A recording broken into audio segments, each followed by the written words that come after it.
Good morning, everyone. I'm Tassinix, and welcome to Season 68, 3 vs 3 Grand Arena Championship, Week 1, Round 2 for Star Wars Galaxy of Heroes. My opponent today is our friend and co-host on the Plotting and Scheming podcast, Sashaisha, one of the grandest champions. There's only a handful of players that can say that they've held on to rank 1 for season after season for more than a year, I want to say. Something like that. There's maybe only 2 or 3 people like that. Sasha's one of them. So, we are fighting him here. I started the season rank 7, and so, barely qualifying for the top bracket. There are 2 Erodiums in the bracket, but, still. Barely made it. Lost the first round to Rockstar. I don't know if you guys all caught the end of, caught my Discord announcement, but I announced how this went, and it was a huge bloodbath. Like, if you saw my stream, I just bled everywhere. So I think we were all agreed that it was a science stream, and it was just gonna, it was gonna be what it was, right? I kind of conceded the loss, and then, man, he got chewed up on a bunch of stuff. Okay, not not enough that it saved me, because I still lost by 3 banners. But I think we can all say 3 is better than I was expecting. All right. Yeah, let's go ahead and get ready for the prediction. Put the music on. Hey, Ploon, saw you there. Hey, Irokoro, Cartho Nasty, Tosley. Hey, man. Feathers, good to see you, man. Sasha was a top guy. Yeah. That's right. He is a monster. All right, let me get all right, so what did I say? 2 or less, 3 or more? Are we still feeling like that's fair? Should I do 3 or less, 4 more? Because those of you who know my history fighting Sasha's usually much better armed than I am in Datacrons. I'm usually the heavyweight for relics, probably mod count, but tough. So what are we thinking? I think you guys overwhelmingly went with 3 or more last time. So I think that's going to be my fragile pretext to raise it to the nearly unprecedented, exceptionally rare, 3 or less, 4 or more prediction. That's what we're up to. Yeah, what's up, Feathers? All right, music maestro.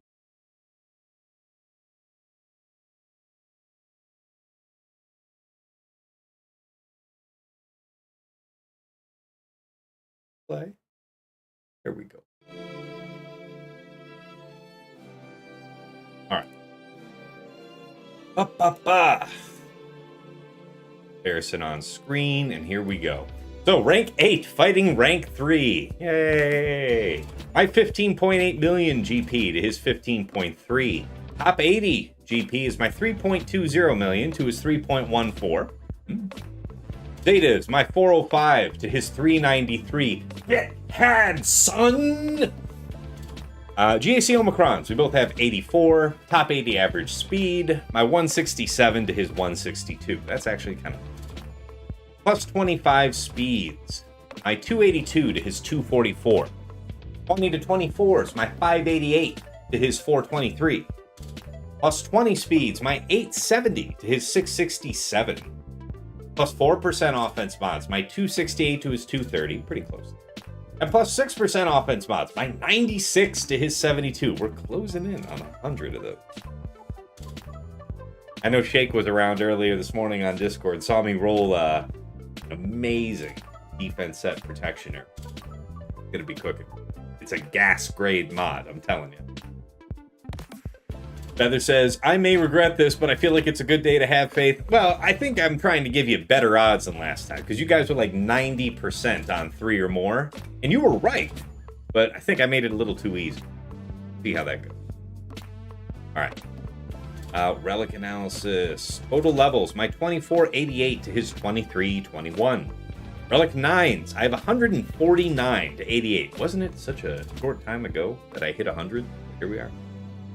Relic 8's my 133 to his 159. Relic 7's my 9 to his 30. Datacron analysis. Total rerolls. My 262 to his 523. Level 9 Datacrons. My 50 to his 68. 6 to 8s. I have 3. He has 1. And 3 to 5s, I have 6. He has 1. So yeah, that's going to be great. Got double my reroll count on a set that features defense. What could go wrong? All right, Galactic Legends. Let's see if he's got anything.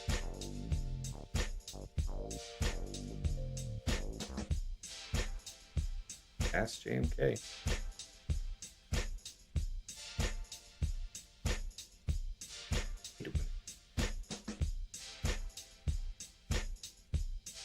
Nothing too crazy GL-wise. Gotta think about that. How much health would I be willing to lose from my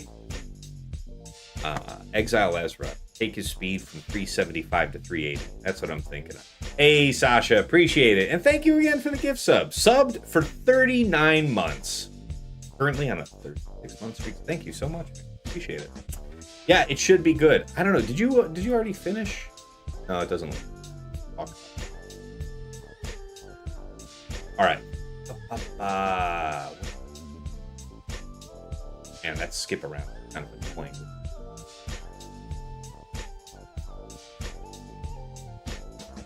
Yeah.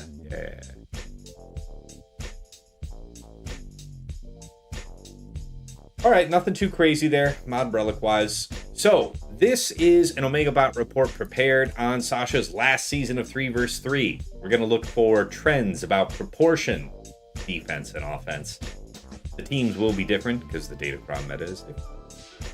All right, as far as attack times go, Sasha is the soul, the very soul of chaos.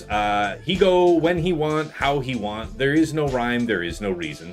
I guess maybe, he has to sleep sometime, so that's about right there-ish, I would say. All right, speed mod count-wise, we're pretty competitive. I've got this nice jump here. Not too far apart.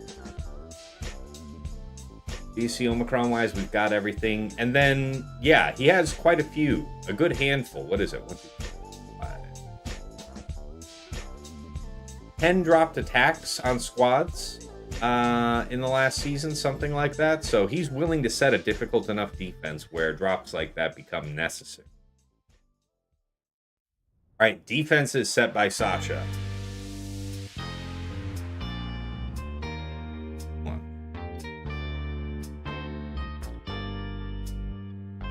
I just got an IM. My daughter's coming home from grandma's, and she didn't sleep well. She woke up early, so I just got warned by grandma that she's coming home a little grumpy. That's gonna be fun. All right, so Sasha was setting Lord Vader, Fugitive Omega, Malgus, Jabba, Saw, Queen Amidala, Tuskens, Great Mothers, Ahsoka with Watt, Rey Swallow Ezra, makes sense. Sometimes Ahsoka with Ezra, so he looks like about a 50-50 split of that, right? 8 rounds here, so that means 9 rounds a season somebody didn't attack. Interesting. So he had at least one Erodium, something like that. All right, on defense, Raddus, Malevolence, and Executor usually. Sometimes Surprise, Endurance, Finalizer, something like that instead. Defenses by zone, we might expect to see Lord Vader, Malgus, Tuskens, Ahsoka with Ezra, something. Ahsoka of some kind.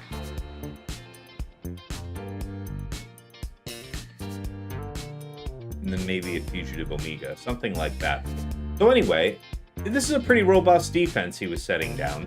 I know a lot of folks, myself included, were setting the Aphra, the Focus Datacron, on defense. So later on in the season, you were likely to see more Jabbas sneak in. There. Hey, Sheepdog, good to see you, man. Appreciate you. All right, Sino Jacob, 8 rounds.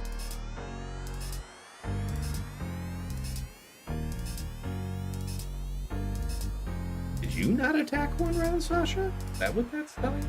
Why do you have only 8 attacks? That means that you didn't do it well. That's all. All right, Scion of Django. So what was he using on offense last season? Scion of Django Kron, BKM, Bane, Sidious, Gas, Riva, Slacker, Sith Eternal, Great Mothers, Aphra, DRZ, and then JMK Cat. And everything after that's kind of like half or less time. This is really interesting. Like, it's tougher to predict a pattern. But it doesn't, you know, this, if he had had this much diversity in how he was attacking and all of this was green, then this would be just a huge strategic coup on somebody that's scouting you, right? But this means that he was doing a lot of attacks that he had to. So he was setting a tough enough defense that he was put in this position. So it's not easy for me to read, but it's not sending the worst message to me either. All right, defenses, teams that Sasha faced that he dropped on last season. A Slacker, Great Mothers, Dooku Starkiller, Qui-Gon, Bam, a Swallow Ezra, Sith Eternal, Heracrex, Ahsoka Watt, Lord Vader, Queen,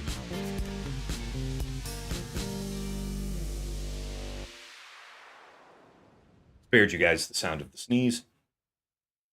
What was it? Queen. Hondo with Nest. Yeah, we had the Scoundrel Crons last time. Malgus, a Trench Watt, a Baylan, an Ahsoka, and a Saw. There's a lot more drops than a lot of my opponents would have on a given season, which, again, speaks to the intensity of the defense. Should be wild. All right. Where are we at with the prediction? You guys got, it says 45 seconds. I'll let the time run out. So let's put our feet up for a few more seconds. You guys get those last second votes in. Yeah, turn it.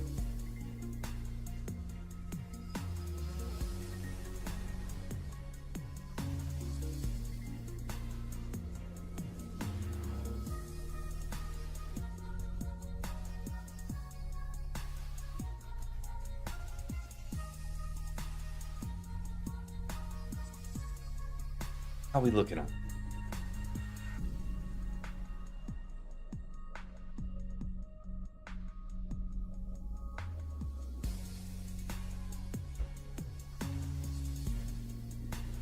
All right. Okay. 65% of you went 3 or less as far as points committed. And then 35% went with 4 or more. So, okay. Much more even than last time. Let's have a look-see. All right, Sasha has already done me the kindness of clearing not only the bottom front zone, but all of the top squad zone and then most of the back squad zone. So he hasn't touched fleets yet. Let's start with his journey, shall we? Now, I don't have assignments for all of these on PrimeBot. I was out at a baseball game last night, so I didn't catch everything, but I'll do the best I can. Okay, so we had 1 drop on Slacker up top, actually. That's where he attacked first. We both agreed, as far as special rules for this fight, we just both agreed to put Slacker up top. That way, if one or both of us got jammed up and just couldn't clear it, it wouldn't prevent us from seeing the full squad, defense, right? So, yeah, he did kill Dre on the first go, and then cleaned it up for...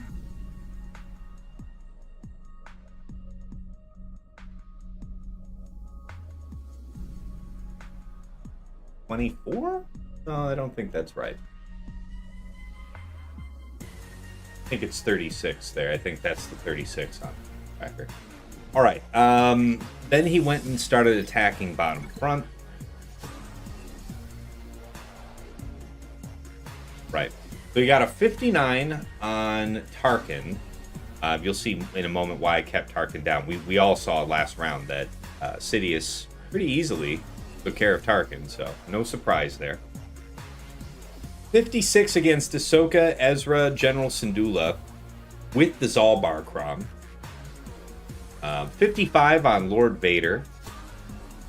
1 drop on DRZ. I want to say mission was gone after that, and then the typical cleanup thereafter.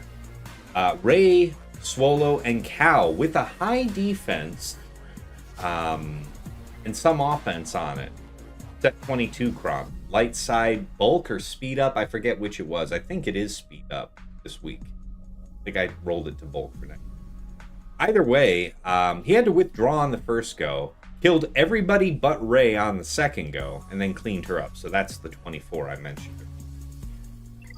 We got some bites, yeah? All right, in the back, no drops. So he cleared, what was it? I mean, I'm seeing a bunch of, 50s in here. Just listen to this. This is going to account for some of those teams up top as well, but 54, 57, 55, 57, 54, 55, 57. See what I'm saying? So nothing snagged him up. We got some holds last round with Baylan, but no such luck. The intention, of course, was to draw Sidious up front on Tarkin, and then you don't have Sidious to use against the Tuskens back here. I also set the Tuskens with the Krennicron. And this is something I talked about with TJ and Dagger. I'm hoping you guys will agree with the reasoning here, but the dots that get applied from Tusken allies who have at least 10 stacks of momentum getting struck, all the debuffs that are inflicted through that effect coming from Tusken Chieftain's leadership are going to be considered by the game to be coming from him. That's my operative theory here. And if it works that way, then yeah, this level 6 is going to do something. If it's counting the debuffs coming from the character who is losing their momentum, then this isn't really going to do anything, and at least I've got the stats going for us, which is nice. Right? All right, then IG-11 Hondo Queel with the Jawakron. I was really toying with setting this with the Ahsoka team, with General Syndulla, so that you can pretty much ensure that she gets the fracture out. But I was assured by a couple, respectable players that it really isn't gonna do much. So we'll see. So that was the theory going in. Can't really talk about fleet, though. Not yet. All right, Stelios, what's up, Pass? Do you recommend going for maxed focus datacrons first in Conquest or a bunch of normal datacrons? In general, the right posture is to go wide first so that, let's put it this way. The general rule would be you want to make sure you have reasonable datacrons. Like if you're in Kyber 1, I would say reasonable datacron is a level 9 datacron, right? It doesn't have to be super re-rolled, but putting level 9 datacrons on your teams in Kyber 1 seems pretty reasonable to say. So having enough datacrons to cover yourself across the roster, enough for defense and offense, that's job one. But after that, focus datacrons usually have a pretty significant impact on the meta, and so the exception I'll say for this time, if you have the team and you're in a position to go for it, that Dark Ray cron, that focus datacron for her, is meta-defining for the life of that cron. Like, I am not aware of... I think the only thing that has a snowball's chance in hell of one-shotting it is just getting lucky on... I don't know what the percentages are, but you'd have to be lucky with Bane to do it. I've heard a couple people getting extreme... I have a video of TJ actually doing it with the JMK, Cat, and 5s with the Hodocron, and I may well try that today, but I saw somebody else use the same strategy just after, and then it just wipe out. So the issue is reliability against that team in particular. That's an exception to the rule. Yeah, I thought the Hodocron works in it. I've seen it work, and then I saw it bomb. So I think we all agree we're all struggling to seek consistency against that team. Oh, Screamsoft says, I used to pout Mara Jade and Vader on an R9 Tarkin squad after watching Arnold's testing. Yeah, I've also heard Veer's Troopers works. Like, it's not really good. I was really hoping that I'm punishing specifically drawing Sidious there, because that's why I put Tuskens in it. I'd otherwise not really been setting Tuskens, thinking that, man, I'm not really trying to feed a free 59 to Sidious. But I also think that there is not a lot of effort, especially in week 1, trying to set a board that is both Sidious-proof and Dadbod Boba Fennec-proof. Like, too much work. So, leaning into the draw thought a little more. Let's see. Bushman, hi. Any particular reason why you chose Faust over Crew? Yes, because Faust, even if he has his cooldowns pushed back by Bane, even if he is stunned, his unique is still active. That allows the potential for extra attacks out of turn. I'd have to read it again. I don't recall the text off the top of my head, but I don't think it's a bad idea to go with crew. I'm just thinking that this gives the wider coverage. So, First Order Stormtrooper has plus 65% counter chance. Whenever First Order Stormtrooper uses an ability, so when he does get a turn, he can call an assist. Okay, so it's only when he's using any ability. Okay, so I'm wrong. Like, if he gets, like, stun locked, then I guess it's not much. But assuming that he's not stun locked the whole time, the potential to add an extra assist is historically lethal. You know, it contributes to the lethality of the team. And then if you saw my last round taking Bane and then JMK against a team that had crew on it, the crew really didn't do a lot to stop me, because the times when I was stunned, my sides were stunned, were also the times that Dre was under stealth and untargetable anyways. I was waiting that time anyhow. I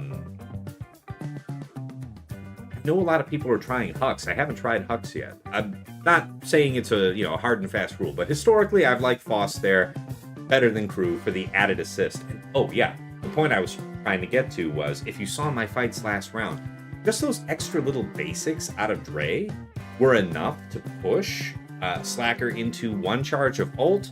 Then he ulted, reset her lightning, and she wiped me out. Anything that's going to contribute just even one or two extra attacks can move you closer to that lethal zone. And so Foss does kind of lean into that as well. All right. Jake, Subtass actually wins, so we don't have to see an Erodium stream. Yes, working on that, buddy. Yes. Karth, I one-shot that team last night with JMK Cap Mace, but I used the Hodocron. Okay, yep. I don't disbelieve that it can work. The question is consistency. I know folks have tried to, folks are doing like JMK Cat 5s to game out the stun, but then I swear to you, I've seen that composition where Slacker decides to stun Cat anyway with 5s on the team. I've seen it. Wasn't great. So, yeah. All right, Desicrim says, I put Oppo CX2 with Tarkin to avoid insta-kills. It got 3 holds. Wow. That is interesting. I would not really have thought to try that. That's a cool thought, Desicrim. Black Hammer says, for somebody who doesn't have Galactic Legend Ahsoka, Ray Ben Ezra worked for 57 banners for me, and I took a video just in case. It's expensive, but worth the one shot personally. Fair. Let's see. Yeah, Bushman. Yeah. Yes. See how you think about it. I'm not committing to anything being super great right now or making a big difference. I think Dre's just going to do a lot, regardless. The folks, what I really question is the wisdom of Hux, because I don't see why it's advantageous to give whatever team that you're using against the team the discretion to go after Slacker immediately, since it'll be a couple turns before you can go after Ray, right? You have to wait for everybody on your team to go before you can go after Ray. So why is that advantageous? I understand the threat potential of Hux resetting Slacker, getting a whole bunch of ultimate charge off that, feeding into the same threat profile we were just talking about with Faust. Yeah. Does CX2 stop the dots insta? Yes. Yeah, that's the theory there, Bane. Nah, that is cool. Yeah, no, that's a cool thought, Desicrim. Yes. A good one. Anyway, get back into talking about it. Good questions. All right, we've talked about everything on defense. Let's talk about what Sasha's got down. Top side, he's got Malgus, Malik, BS. Oh, wait a minute. Did I talk about the top side indeed? I did. We just mentioned the Slacker. So yeah, also up here was Malgus. And you recall I was saying I didn't have tracking for all these scores, but it was like 54, 55, 57, 54, 55, 57, something like that. So he one-shot Malgus, Aphra focused Datacron, Jabba with the stun, level 6, and Qui-Gon. So I was hoping to cause stress here on Sith Eternal. Yeah, it depended how bad things were going to go for him on Slacker. So he didn't have, the absolute worst outcome. He was able to at least kill Dre on the first go. Made the second attempt relatively clean. I was hoping that there'd be kind of a fork created for his Sith Eternal after he'd already lost what I would hope would be a lot. on Slacker. Kind of what I was thinking. All right. Back to Sasha's stuff. So top side, he also has Malgus, Malik, BSF, followed by Aphra with the Focus Datacron, French, Dooku, and Watt. I really was thinking about setting this, but then looking everything over, I was like, not sure. All right.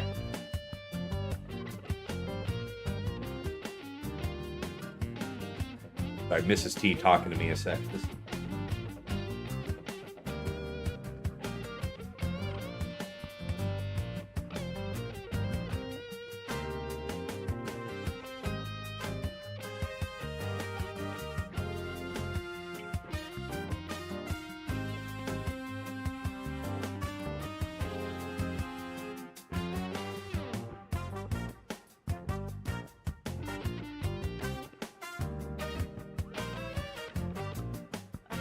That child's adorable. All right.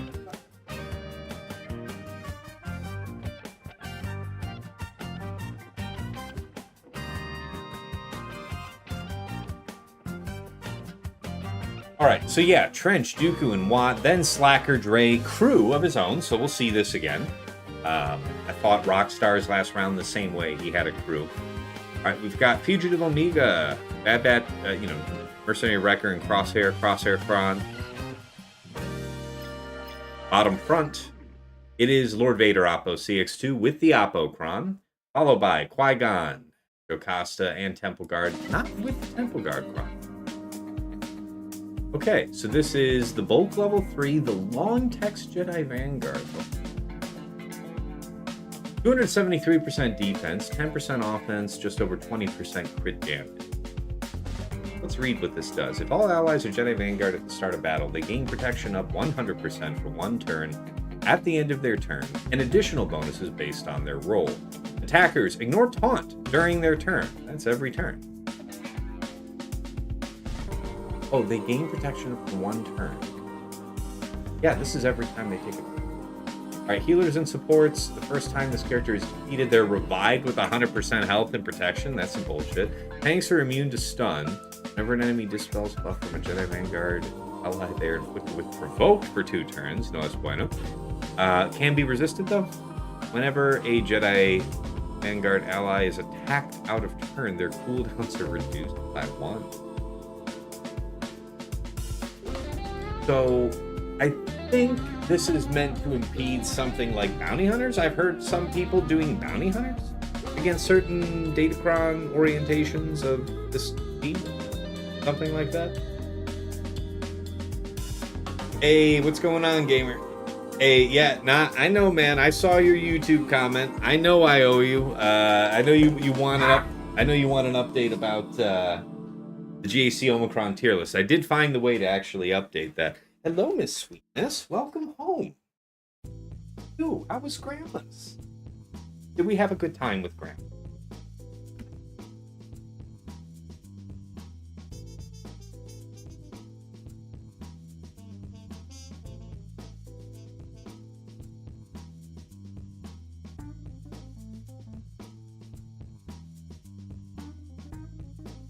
I've just been asked to set up my phone for my daughter to watch Disney Plus on because my wife just got off the phone with emergency services because my daughter managed to do an e-call.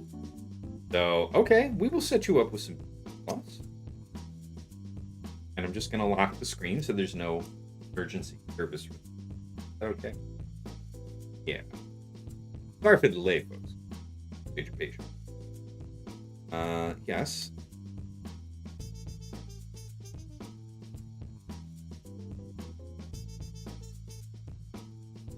Okay. You look like you're all set. No, I haven't started yet, Plume. No, I haven't. I haven't started yet. We've been talking about a bunch of stuff. I've had a couple interruptions from the missus and my daughter, and yeah, I'm just trying to live my life here. Trying to.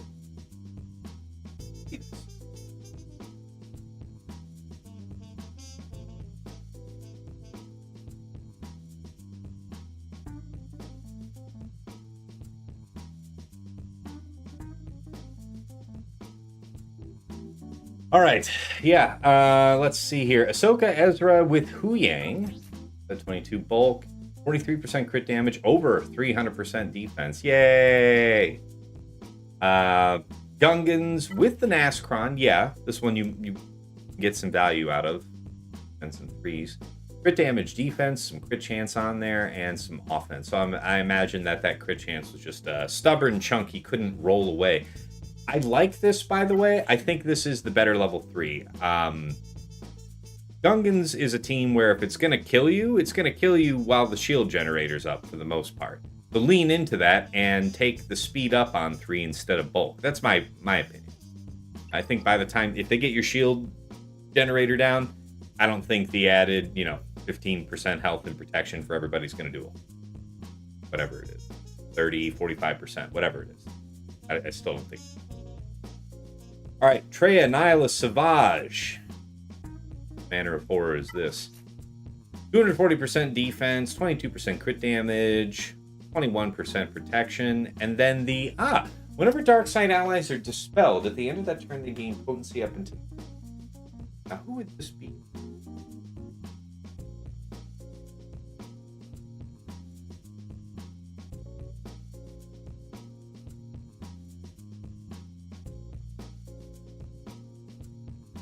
JKR? I wonder who that's for. All right. I'll have to think about that. Yes, Miss Precious. We're going to have to minimize these interruptions. Glad you had fun with Grandma. Dad is trying to do the thing here.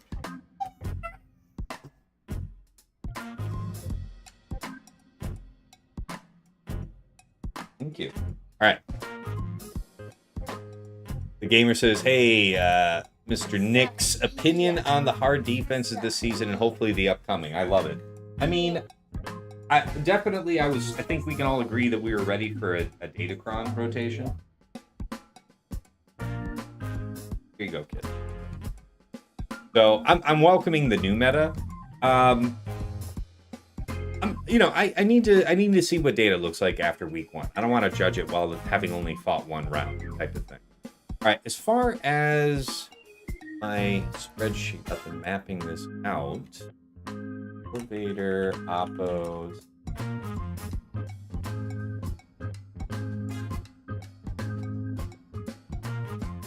Alright, it's really interesting. I gotta think.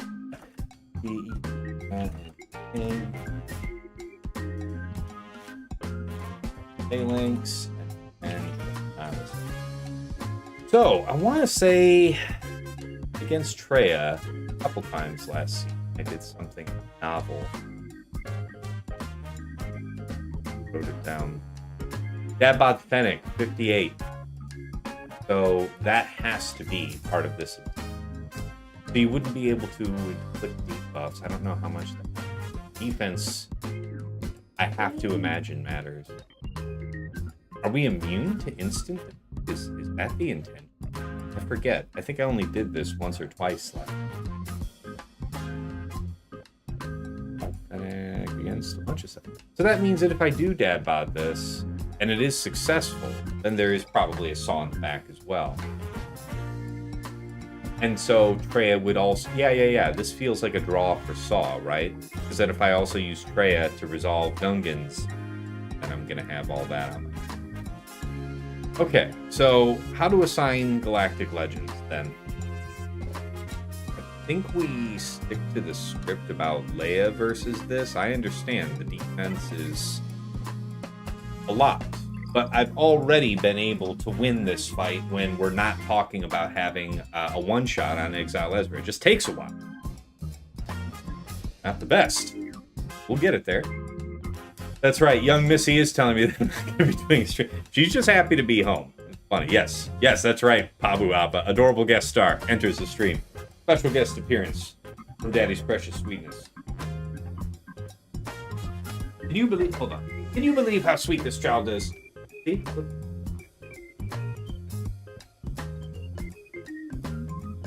You don't really care. You just want to get back.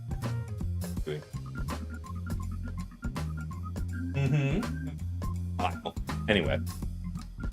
So, if Leia goes there...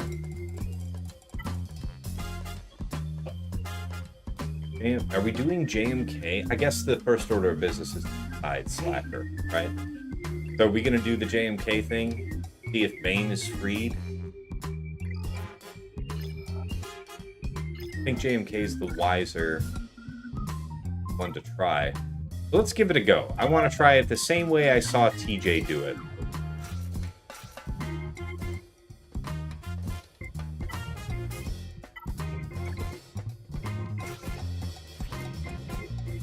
And this was with the Hodocron. All right. So yeah, we have a couple mechanics that lend our way. I can see it. Really like this protection up that can't be dispelled or, very importantly, crucially, cannot be prevented. So when we get that lock shock from Dre, we're still going to get it. Right. Hey, Frick Frack, good to see you, man. Big Daddy isn't as relevant when you got Disney Plus. It's true. It's true. I have... There's a technique. You know, when I'm streaming, there's the go do something technique. Dalton Miles. Hey, what's going on, man? Good to see you. My brother wants to know the names of your cats. My cats, first of all, you can see pictures of them on my Discord. But the cats' names are Tinsel. That's the gray one that you very frequently will see pop up into my lap. And then is the big white one. Big black and white, you know, Holstein cow pattern cat. Okay. So...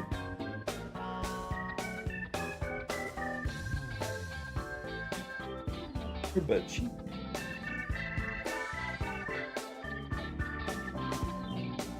See that? Oh. All right, let's give this a go. No ads running? Good, good, good. All right, we'll see you in hell. Okay, that's a good start. I think we can all agree. We intend to smite Dre, so we'll just put the immunity there. Okay.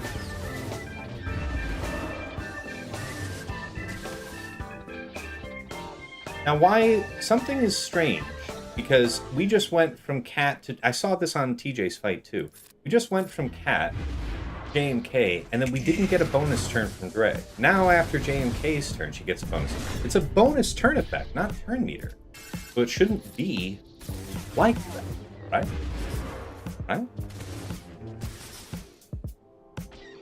He still hasn't, we haven't exhausted 5's initial turn meter bar, so we don't have that yet. Gotta wait. Don't go under stealth, bastard. Alright, things are gonna get wild now, because Slacker's about to pop.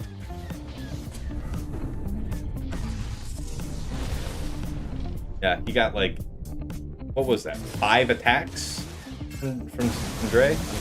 It didn't seem like 3. Alright, so if...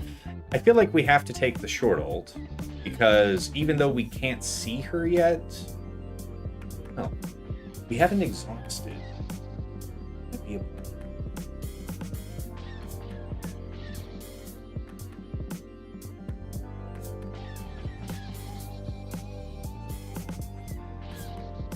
I don't want to be stuck behind crew when she does reveal herself. I think I'm ultimately going to go with it.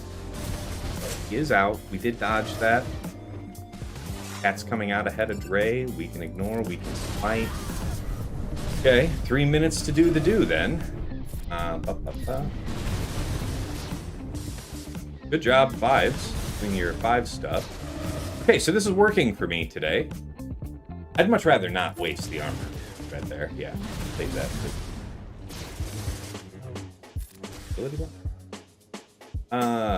This will gain you taunt, so...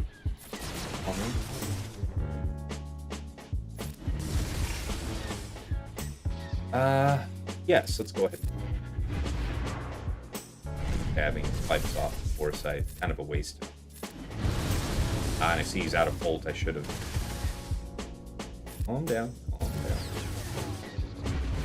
Almost there. Stay on target. From the lowest lows to the highest highs, you can see it all here, live on Tassinix Gaming. All right. That was better than expected. Sniper crew.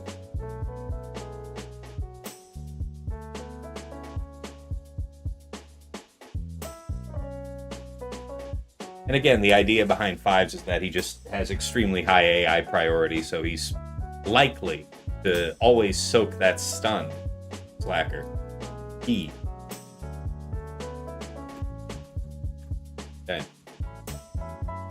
Alright, that is the baddest ass up top, thankfully. Go back down here. Now, I know that Leia's good against this. Really, I need to think about what my options are. You've got C. Watt, right? Or not C. Watt, C. Bane would be a thing. So that is an option if I need.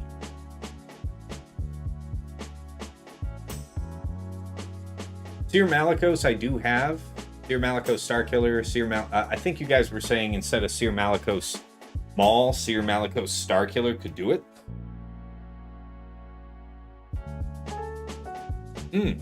Benjamin, yes. Well, bad for Sasha, not bad for me. Aha.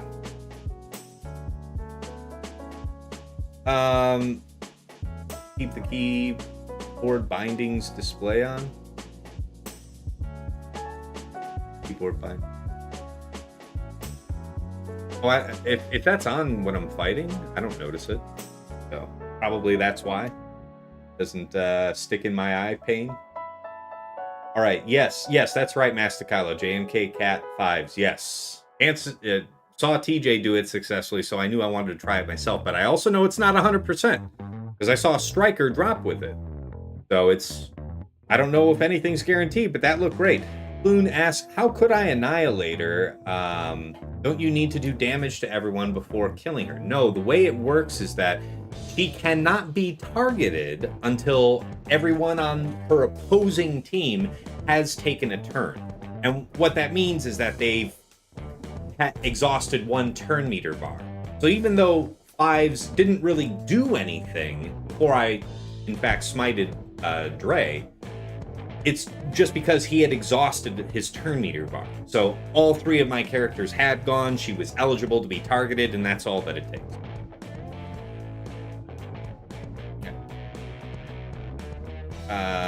Abu says, Cere Malygos Starkiller consistently works for me against Lord Vader plus clones. So I never asked this to be insulting, but is this also talking like Kyber 1? Because there is a difference between things that work with high relics and high-powered datacrons and things that don't. So that's why I want to ask.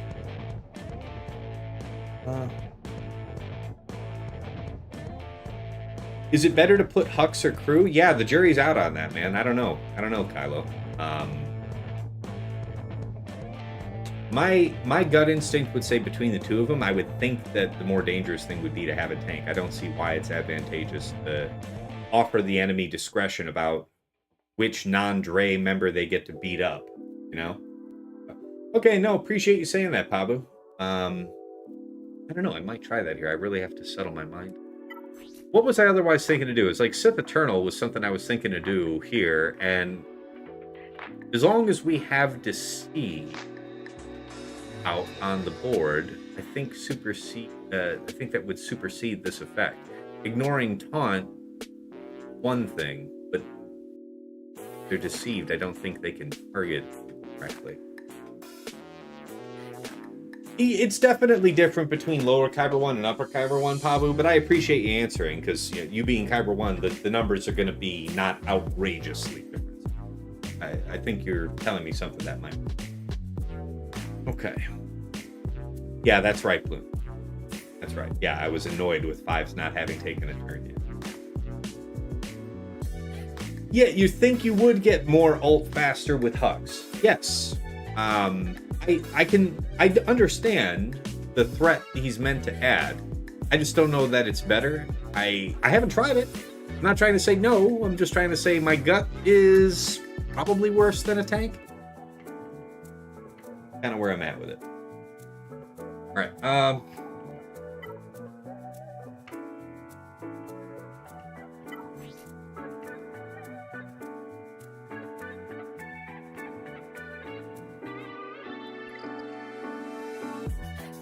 But he took mine out. Well, this is something I need to seriously consider is how best to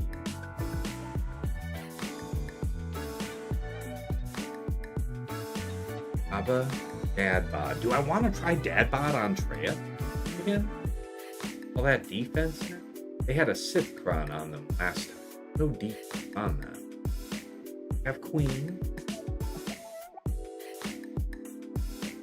All types of Night Sister. Night Sisters work on Gungans. Not sure that's exactly the droid I'm looking for, because I can use it anywhere, but still.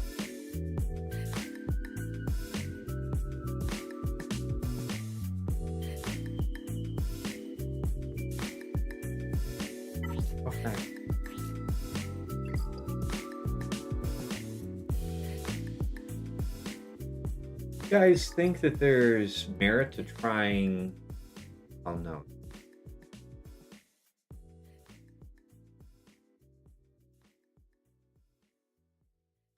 Alright. We'll try a little science. So when you're doing this yourself, Pabu, are you doing Cere, Malicos, Starkiller with a high armor penetration? Or do you go with high crit damage? Do you try to lean into the true damage stuff from Malicos with more offense? Like, what's your stat profile on? I am usually saving this Cron to use with Bane now. Because if I'm setting the new CX2 Cron with Lord Vader, this Cron's freed up and beautiful for Bane, right? Hey, Ploon, appreciate the Prime sub, man. I don't know why I didn't get a chime about it, but thank you. Yeah, happy for no ads. I have the ads turned down. I turned that down recently. Should be like there should be something like 6 to 9 less ads being run per stream, something like that. You're going with high health to survive dramatic entrance. Okay. So think about this. I'm pretty sure I had Saw on me. So this one's kind of good, right? Armor penetration, high health, Bolt 3 for Cere's sake. Let's see how it goes. Still all in on Lord Vader, right? We still have to kill him first, yeah? Amp the ads up 200% now, says Ploon. Yeah, now that you're subscribed to the channel. Appreciate you, man. I've never been close to losing anyone, so maybe prioritizing damage would be better. What are we looking at here?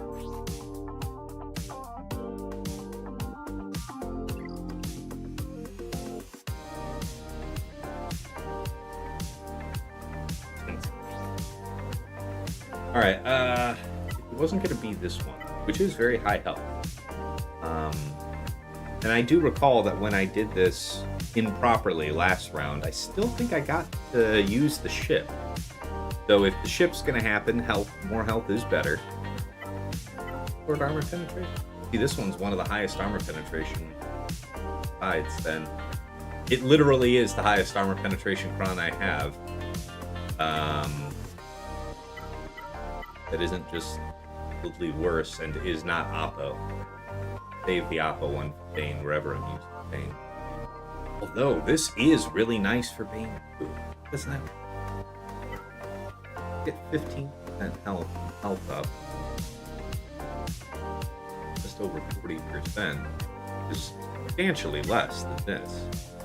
So maybe we're not needing to do Bane versus Slacker, which is, I think, the highest call for armor penetration. So you know what? I think I will commit this.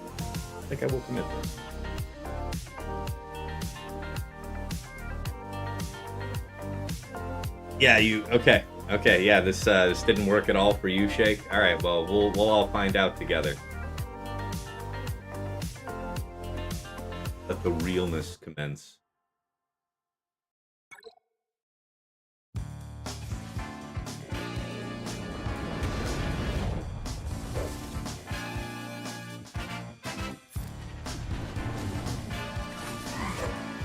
Nice.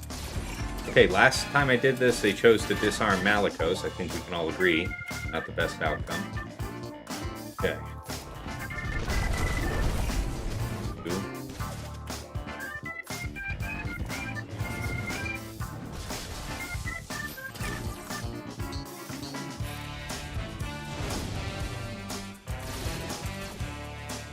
stop that now. Okay. That's the summon. I don't know that matters. I think I just want to stick to the main man here, right? Green, trigger, Bane.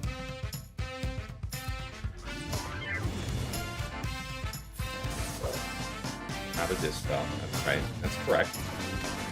So far, not dead yet. He said, now having proc guy. Okay.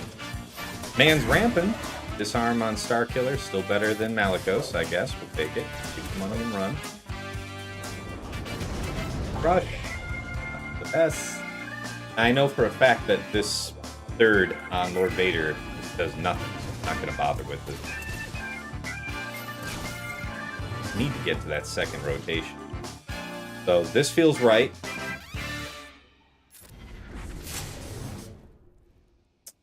Getting real. All right, we hit this. It can't be wrong. Drop this for at least for the sake of control on the sides. Middle into Dispel again? I think we'll middle, because then I'll save the Dispel for the next time they buff up. One thing I would have had to change.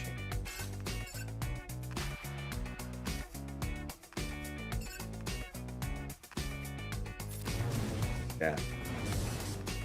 Oh, I really. All right, it's getting serious. Getting real serious now. Oh, thank you. Hey, my man. Come on. Stay on target. Do we have to? Well, I don't think it's going to call him if I don't special, so I'm going to special. Make sure I can get the call. Okay. Like that is what it is. It is what it is. Come on, come on, come on. Come on. Stay on target. Stay on target. That 2 DIs for you. Okay. Again. Again. I have no choice but to do this here. Call? Call? Come on, stop healing. I forbid it. No, not that. Not Oppo turns. Anything but that. Dispel again. I'm gonna fucking kill you.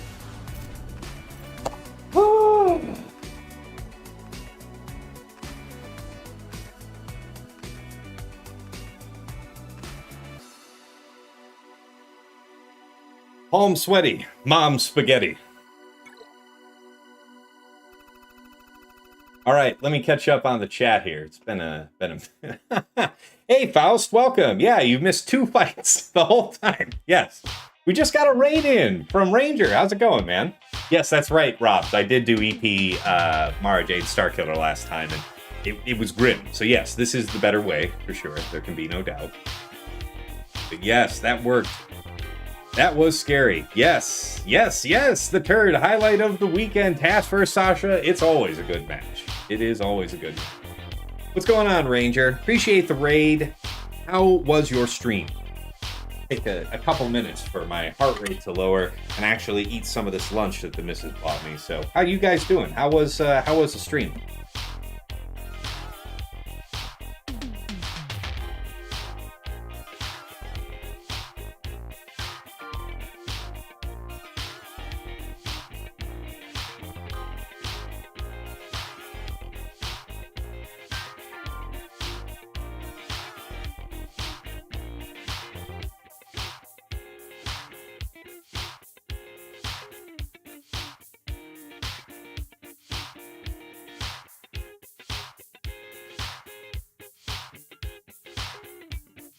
Whoever had the idea to make just a splendid mac and cheese and then put appropriately sauced pulled pork in there, genius, genius. Oh, ads just hit. Sorry about that. I'll follow up with you when that's over, Ranger. But yeah, you put down a 2073. Nice, man. Solipsistic. Hey, man. Good afternoon, everyone. Good to see you. Leia's just going to be a bear, is it? That's what's going to happen.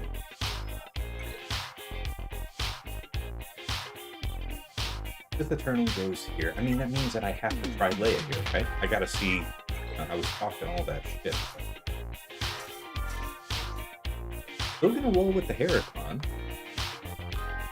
We're not as bulky, but I don't know if I care so much. All right, ads are back. We're back from ads. Hey, yeah, sorry about the inconvenience. But yes, you won with a 2073. You took out their Dre Slacker, a glorious one-shot. Congratulations to you. That is an achievement this week. I just did that for the first time myself, just a few minutes ago.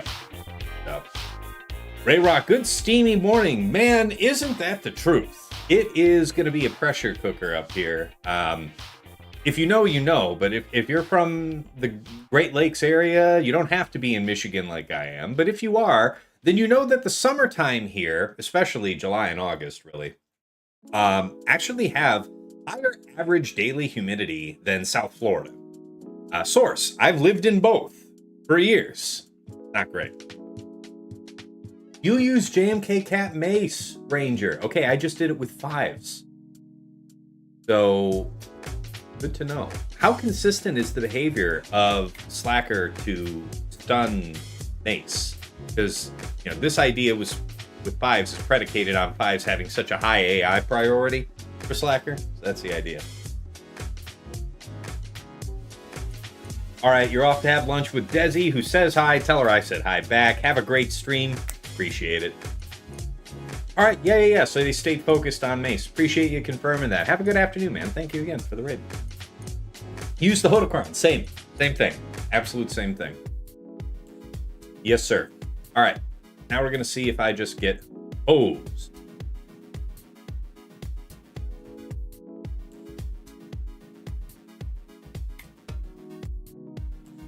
Yeah, here's hoping. Slacker doesn't favor GK and GAC. Not sure about Mace. Yeah, Gladiator. Only 95 in South Carolina today.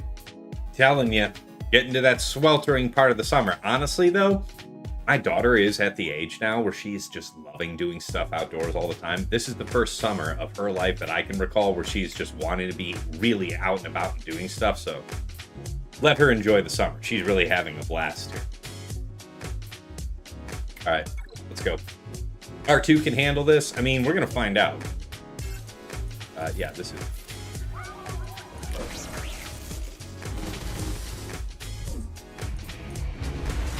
Like that. Yeah, man. Yeah, I can't stun you. It is going to be able to...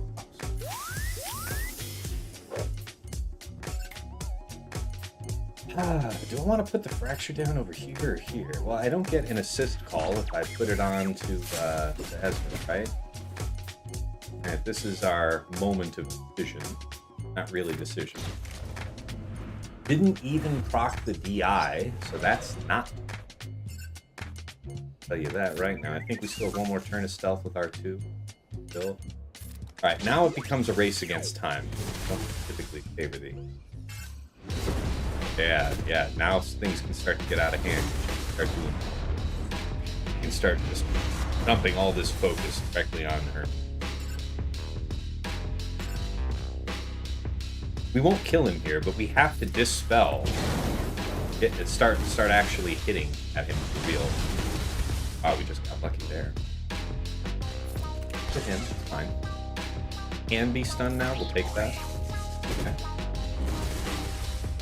Durability blocked anyway. We'll go ahead and logs here again. He's got high turn meter, so that's a good chunk of damage he'll have. Next one. Don't you dare. Bring me along. Good. Good stub it. Hey. That.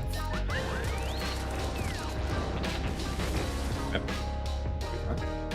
I don't know. I guess stick to the script.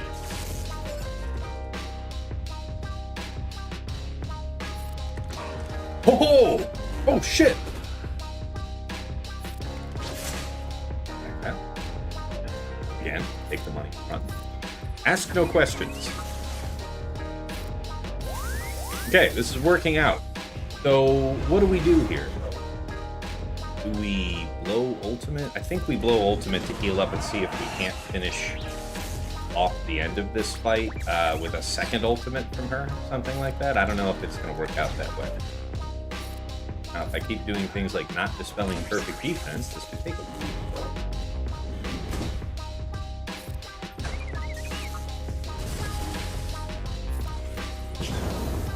No, I think we just need to burn her. I think we're about to get the banner back. 50-7! Ha! Fate smiles upon me this day.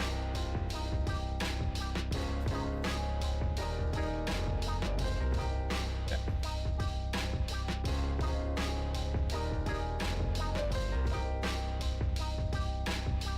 Is that a 50? It was a 56 to start though. I'm a tear there. So, okay. 52 in northern Washington. Okay, that's cool. That's a bit cool. Yeah. Ilya, hey, says Tass, I saw your mod guide videos and you seem to prioritize good secondaries in spite of speed. Are you saying that speed is not the only stat that we need to be considering when slicing mods? Absolutely, and that's not new information. Most content creators that care about modding will say that the meta has been, for the last few years, trending in the direction where you make a lot bigger difference with other secondaries that are not speed. So, this specifically, here, let me give you a fine example. We just did the Leia Drogon fight, right? It evolved over the course of fighting, Exile Ezra, under Rey, under Ahsoka. The understanding evolved that the offense of Drogon was so much more important than the speed. Speed was something that we did prioritize, something like 330 plus, but I've seen top level players have him as low as 300. The important part is, if you can swing it, having health primaries on, arrow and cross, but crucially having offense greater than 15,000, 16 plus is possible. But this is still with a crit damage triangle. So this is just one example in which the game's meta has told us that it's like him being 330 plus, not top notch. Also, Datacrons don't add to your speed. Sorry? Also, Datacrons don't add to your speed. So you every stat you had to pick the time of one Datacron. By the way, hi Dagger, welcome. Hi. You had to pick one Datacron. You had to say that statement at the same time that there's a Datacron set with speed up on 3, where it is literally giving you speed. You had to say that. Sorry. Well, historically speaking and practically speaking, your Datacrons aren't giving you that much speed overall, but they are amplifying pretty much every other stat on a set-by-set basis. Also, speed matters mostly as far as turn orders go nowadays because there's so many just mechanics baked into teams that overall speed matters a lot less. And it's going to continue trending that way unless something happens in the game. Not that speed isn't important. Yeah, but well, to your point about for turn orders, like for example, I'm sure you folks might have heard about the Great Mother's counter to Ahsoka comps that don't have Exile Ezra in 3 vs 3, and it can even take on some that have Ezra in 5 vs 5. It can be done. Not in 3 vs 3, but the idea is that to make that counter work, you would have to have your Great Mothers and your Morgan both effectively faster than Exile Ezra. At the top of the game, most Ezras are 370 plus, closing in on 380, something like that. So that's a tall bill to fill, even though you get plus 30 speed from Great Mother's leadership. So yeah, to Dagger's point, your highest speed concentration should be about ensuring the right turn order, not only within the team itself, but relative to the teams you intend to use it against. Yeah, because so many teams now are TM generated, or they stack so much offense that their turns are meaningful. But like Tass was saying about Drogon, the functionality of the difference between being 300 and 330 speed is like one turn every like 11 or 12 turns. Right? Like the number of turns you'd have to take, or the number of turns a fight would have to go for like the 30 extra speed to matter. Again, not saying that you shouldn't be. Faster is better than slower most of the time, but I would prioritize good rolls of speed as well as good rolls of other things. Sorry, I heard you guys. I heard the mod question, so I hopped on. Because I'm Team Sasha here. So let's go, Sasha. Unsurprising. I want Taz to do well, but I want Sasha to win. But yes, because Sasha's such a nice guy. He is. He's easily the nicest of us, I would say. That's probably fair. Yeah. Not that any of us are. Well, yeah. Anyway, the point is he's not. But yes, Ilya. No, appreciate that. Glad you like the mod guide videos. If you hadn't seen them yet, check out the how-to mod videos. There's parts 1 and 2. I made them with Dagger, and we actually address that point among many others in there. If you're wanting to brush up on your foundation, on the understanding of, how many mods you need to be going through a week, when to upgrade, when not to upgrade, when to, cut bait and sell it. All that stuff. It's all in there. Check out those two if you hadn't seen them. Yeah, that's right, Feathers. How's your, Feathers says there's also so many free turns or bonus turn meter that reduces the value of speed. Yeah, I mean, that being said, the faster a character is, the more value that you are generally getting from turn meter. But again, there are less matchups now than there used to be, many less, where that matters. Sorry, what were you going to say, Dagger? Well, I was saying, how are you doing so far in your GAC? Since I'm here, might as well ask. I'm so glad you asked. We are chosen by God so far. In the sense that I one-shot Slacker with JMK Cat 5s, same way TJ did. Yep. So, I lost mine. I'm really happy you won yours. Yeah, I was just saying before I did it that I know it is not consistent, so your guess was as good as mine about how that was going to go, and there we have. That's why I say chosen by God. Right? I think you'll be more consistent if I moved Cat and 5s back to health mods, but it's 3v3, so I'm unlikely to go 3x defense, 4x health mods on 5s, and I'm unlikely to go fast health sets plus health primaries on Cat. I got you. All right. But I think that's the way to actually win that fight a little more consistently, and try to squeeze like a damage arrow, like a non-speed arrow onto JMK. I mean, when the stream, I mean, after the stream, I mean, I guess I could do it right here on stream. I don't think no, you know what? The VOD, you can just see how my fight went. We'll talk about it and see if you think there's anything that could be improved on that, or must-dos or avoids, stuff like that. We'll look at that later. Anyways. Oh yeah, I was mostly just pointing out that I lost my fight because my 5s was not thick enough with the prot setup. That is interesting, because I had standard 5s modding, and he did the damn thing. He is over like 82% armor for however much that matters. I'd have to look at mine to know what it is. I doubt it's that good. Yeah. Alexander Robertson says, I look at all games like this, the same DPS, damage per second, to damage per hit. Less hits, more damage can be more damage overall, though. I'm not sure I understood all that, but I think we're all on the same side of the argument. He was saying that if you can hit more harder, but hit less times, it's better. It can be better than hitting more, but for less damage. Well, that's certainly true. For however much we're complimenting that the game is less speed dependent, I think a lot of matchups have become, you know if you're winning this within the first 2 minutes of the 5-minute fight. I would argue it takes about 2 turn cycles to figure out if you're going to win or lose most fights. There. So yeah, to your point, Alexander, yes. Being punchier is definitely more rewarded in today's meta, and going back some time, I think now. Anyways, I want to tell you, Dagger, about the last couple of fights. So Lord Vader Oppo CX2, it was suggested to me... Really quick. Oh, hold on. I'll just type it in chat. But I would say it's Datacrons more so than Relics. Relics put us on this track. Datacrons tipped us over the edge of this track. There, yeah. But Lord Vader Oppo CX2 took down with Cere Malicos Starkiller. No joke. It took a while. I was worried. All right. Well, I hate you. I hate you and everything you stand for. No one loves you. We can all agree on that. And I was actually relieved to see that this is my post-change Starkiller, right? So no longer is he about 300 speed, 100,000 health, 12k offense. 12, I want to say like a 12.5 almost. He's at like 11k offense, 331 speed, and 89k health. Worked like a charm. Took a while. Got it there. All right.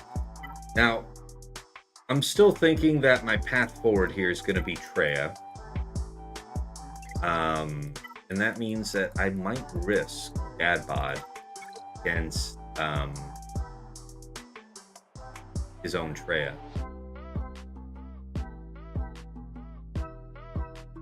I think how did this go for me last time I did it? I think I pounded directly Aj and then went after Traya. Or did I just surreptitiously one-shot? We don't have the reset, so it's not Sithkron. So as long as I hit Nihilus after Traya is dead, then we should be cool, right? I think that's the idea.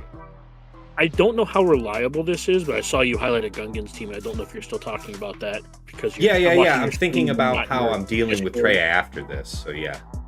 Okay, yeah, because I'm a couple seconds behind watching. No. When I tell you that whatever I'm doing on screen is like 14 seconds behind in where I'm at in my head, like that's where I'm at. No, I'm saying that I'm talking to you in real time and then watching your YouTube stream. Oh yeah, sorry. Let me put it up for you live.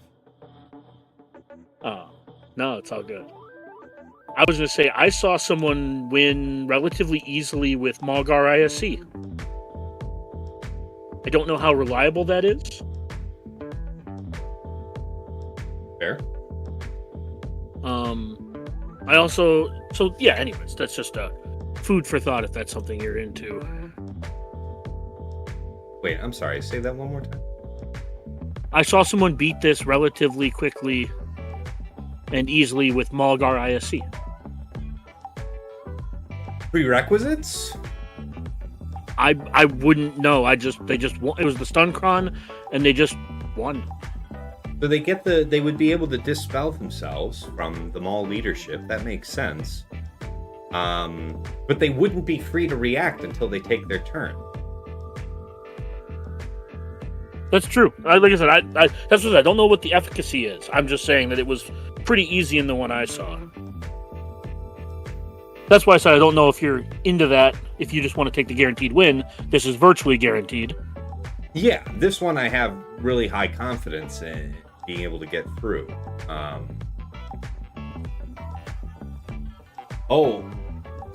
Alex, you've seen Calvin try Malgar ISC versus Gungans and get rolled?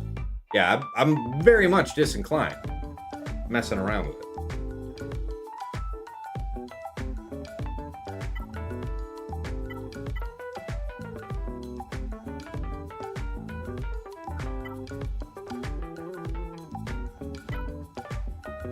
Honestly, the stamp profiles. You are not going to be. We'll use you here.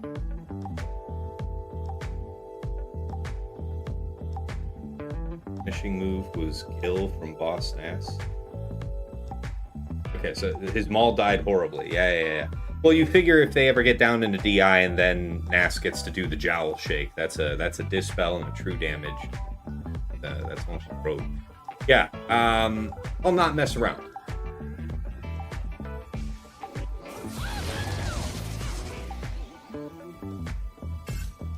Yeah, this just feels Lawler Skates easy. It is. I mean, yeah. And long has it been since Traya felt like it was appropriate to keep on defense. However, for all my concern, I will say this.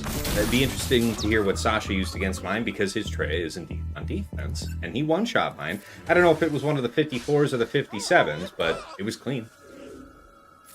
I've seen people win with bow already. Yeah, I'm so concerned about that. We still have the bulk level 3, which I think is doing a lot of the heavy lifting.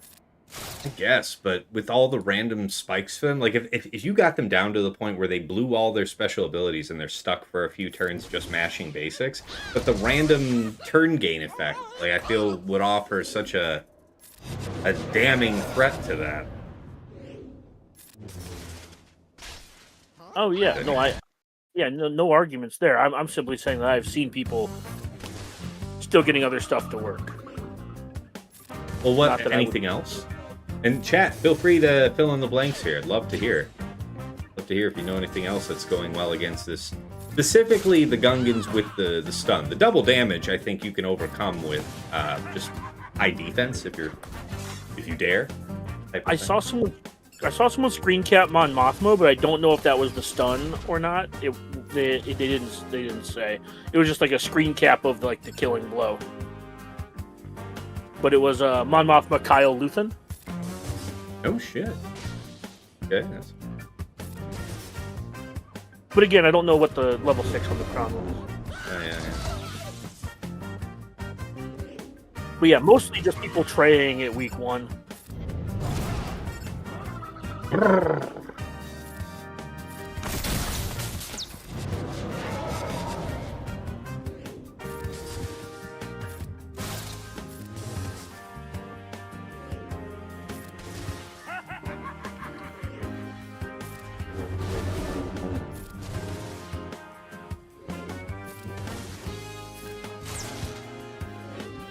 Oh, this guy's tough.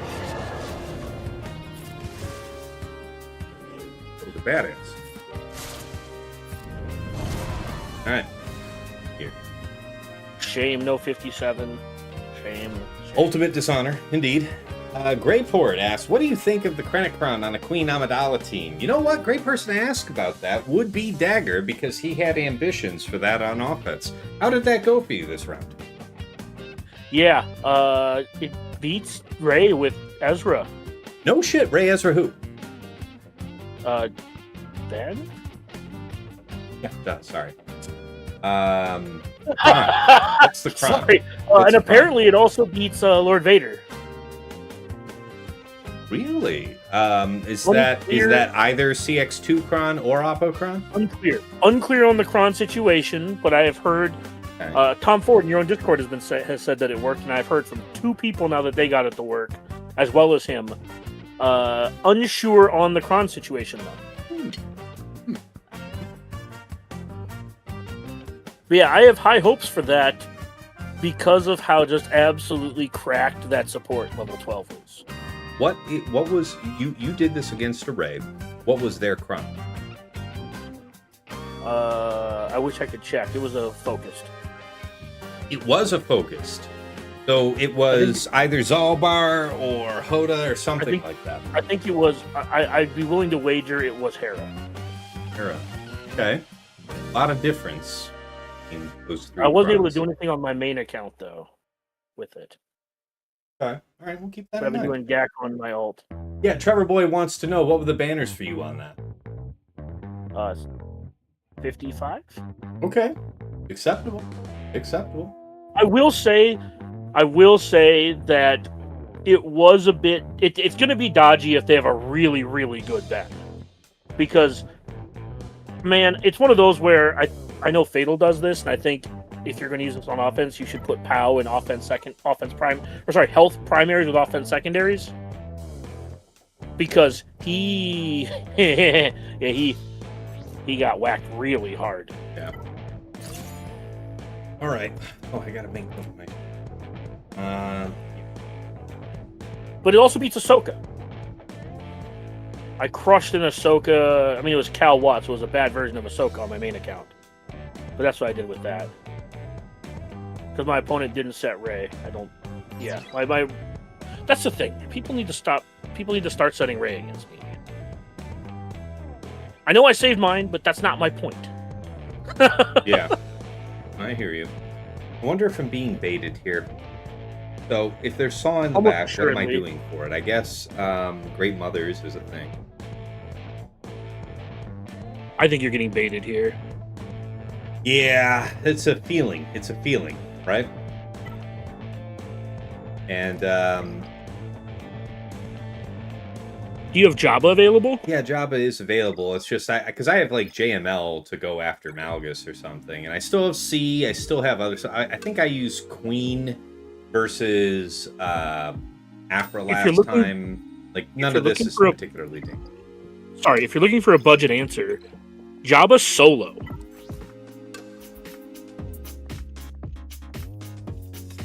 Really? 100% win rate and 69 fights. Well, yeah, last season. Let's think about this. Is there anything more dangerous about this run? Not really. I'm just saying, like, I would take the trio and just, like, curb stomp this. Oh, you would take the full team? Yeah, I'm saying the fact that last season he was soloing it means I would feel very safe doing this versus this season. Okay. And I think that I would rather hold. I think I'd rather hold / not. Even if he doesn't have anything you can dad bod in the back, I think it's better to do this and make sure that you have rarely enjoyed saving Jabba after the front wall. I will say that. That makes sense.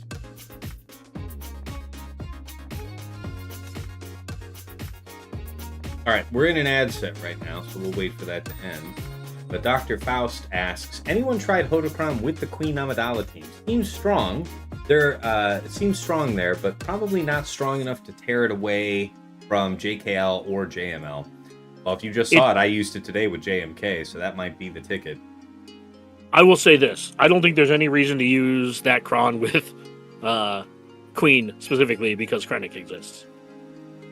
And if you don't have Krennic, then maybe you have a conversation about it. But he said on Queen, right? Yeah. Yeah, I think the Krennic Kron is much better. I also think that between JML, JKL, and Rey and Ahsoka and JMK, I just feel like that Hodocron is going to have so much work someplace else. Fair. All right, now, Vertigo Beast in the chat says, as somebody who has used Triumvirate versus Jabba, you generally kill the sides, then lose to Jabba, and then clean up Jabba with a different team. I can see Jabba soloing it pretty easily. Jabba solo Traya, more of you guys saying it. More you keep saying it for Max Banners. I think you should. So, but if you're highest health, high defense, what's your angle? Highest survivability, probably highest aggregate survivability would be my suggestion. So that would be a combination of health and defense, because he'll protection up himself and all. Well, he won't with isolate, right? That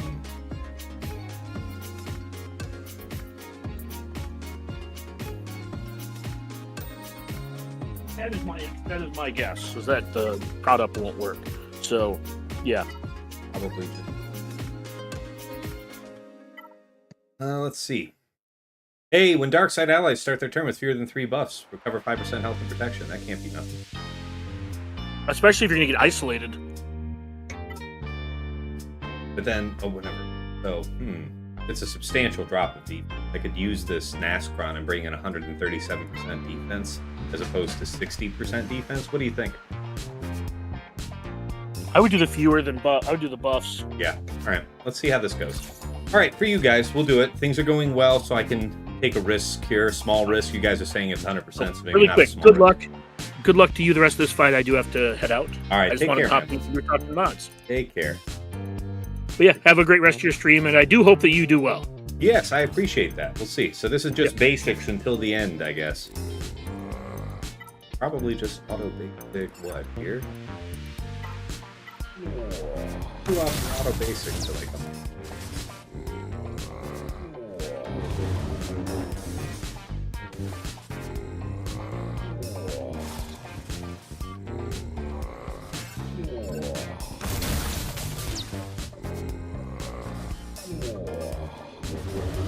None of it matters. I'll get it.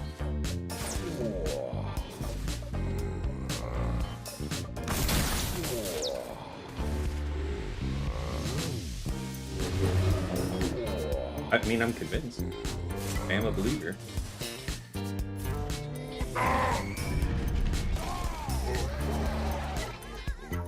Appreciate you guys. Save a couple banners on that.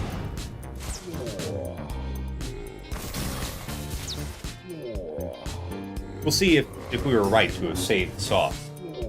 Whoa, simulator, yeah. For all you guys playing this on mute, you miss so much when you don't have the game sounds on. Whoa.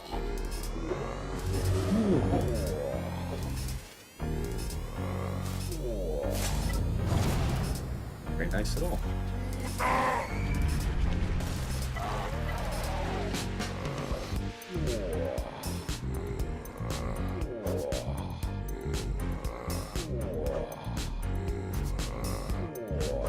I'm not reading that, Bloom.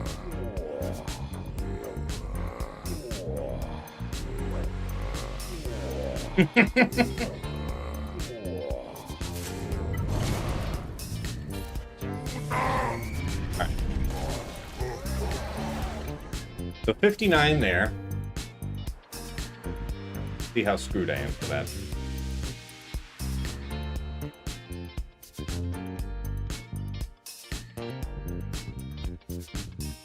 So what? Sith Eternal then? And Kellering, friends? Is that how it's to be?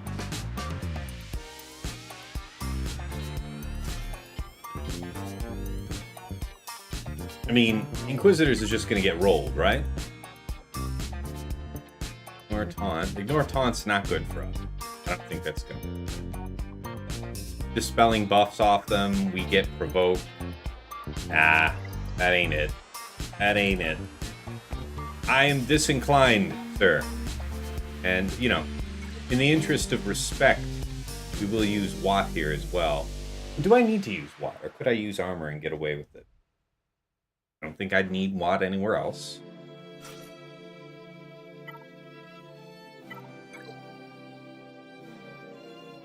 Reva gets owned. Did it round 1 and it sucked. Appreciate the tip, Alex. Thank you. See, Solo with a lot of health did this. Okay, that's interesting. You use GI, 5th brother, and 7th sister. That makes sense to me. I can see that. But it wasn't a long text Vanguard. Yeah, different threat then. So whoever comes gets locked up in Solo. Really saying see Solo.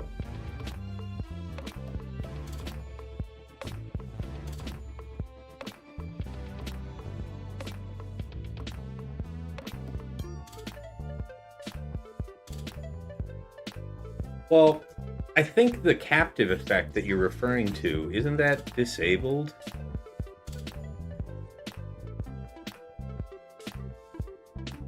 There are no allied galactic. Okay. So it's true. Right now, if I did this, there would be no value to Watt. Watt wouldn't be able to get the thing off. So that's smart. Yeah, captive would go on Watt. That's right. Yeah. So what are we thinking about then? Must prioritize defense, right? Well, true damage also is a component from what's her name. Good. We also have Bane.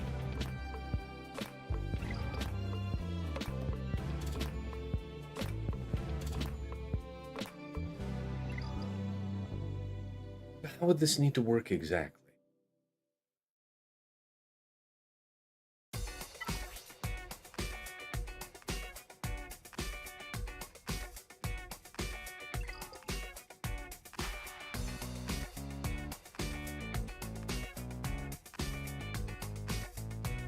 I'm not really worried about their debuffs. It would seem that armor would be the better one to take.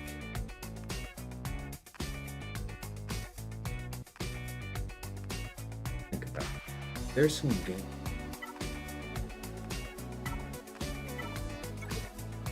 Let's check something, shall we?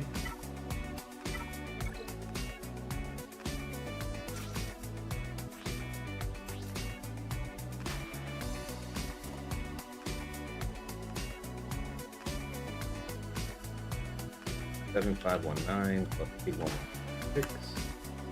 8 life total compared to. Oh, that's bad. Yeah, that's not good. Okay. 120, 876 plus 7. Oh, 197. 5, a delta of 29,000.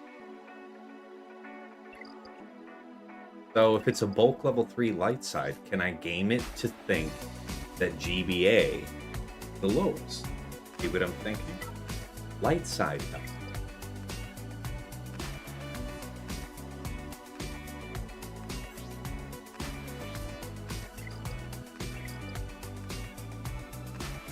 So you'd want deep light side.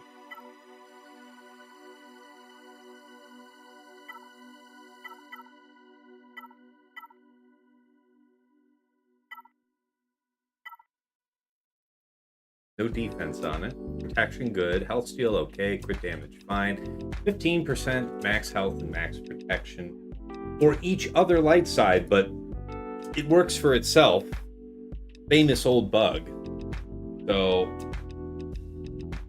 they're both going up by that. So it would be 87519 times 115. And then 8156 times 1.5. Sum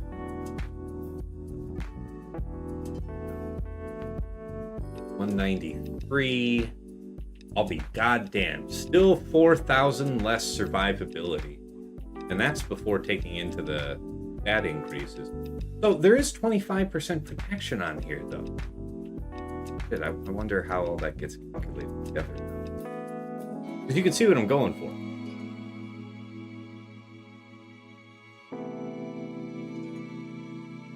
Yeah, you can't captive the GL for sure. TW's over. Thank you for the help task. That's right. That's right. Yeah. Dip wars be dipping. All right. So you guys are again. Yeah, and you solo anyway. You guys are just saying to roll it as a solo anyway.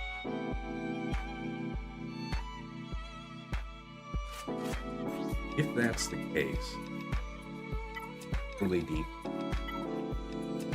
Heck, yeah, this is mighty. Yeah, it was R8. You went with high health instead. I can look at that just to compare, but something like this would be easy to spare. Hell, I even have a Sith thing. 15% health, so what, 45? Wait, no, 55.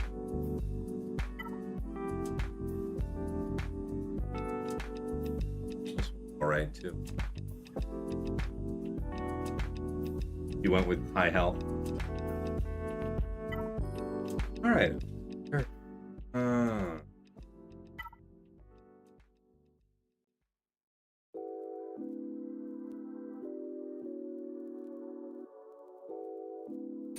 Let's have it then. For science.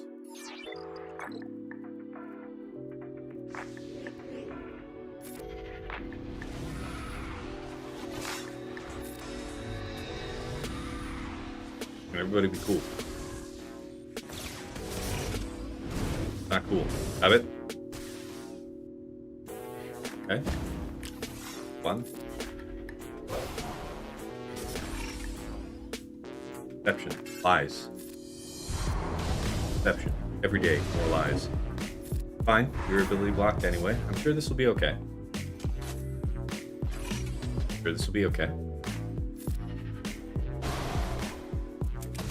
Start stunning on me. Yep, there's half of my prod just gonzoed. Thank you for asking. Transformo.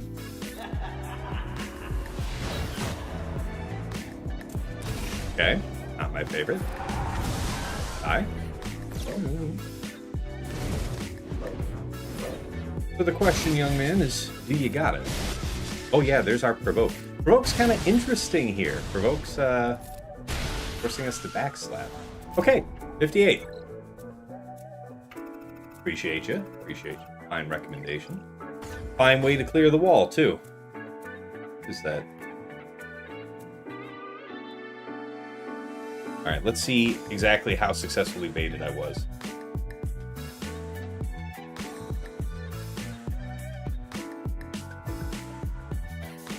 Yeah, really good wall, though. Listen to this. 56, 56, 57, 58, 59. Stop. All right, what do we got back here? Great Mothers. I thought he might.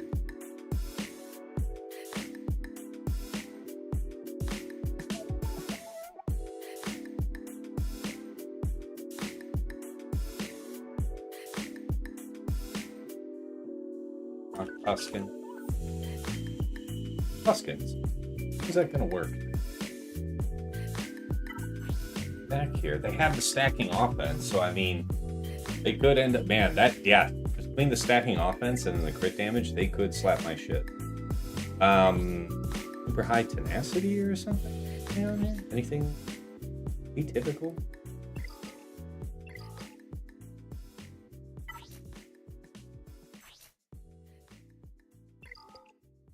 Only Tuskens. Here, Malicos Starkiller. Wow, yeah. There's the... Okay, I will have to think a little. So Great Mothers, I mean, Reva, right? Let's see what the Datacron setup is. Offense stack, high defense. Dangerous for us, sure. Bring armor penetration, I guess. Something like that. Right. Sidious the Tusken? Yeah, I'm still thinking to do that, for sure. That's for MJ. Let's go, Sasha. Clap, clap, clap. Let's go, Sasha. Clap, clap. I don't mind you standing for Sasha. It doesn't bother me none. Got no revive. It's easy. Auto basic. Omi one and let it rip. Auto basic on the Omi one?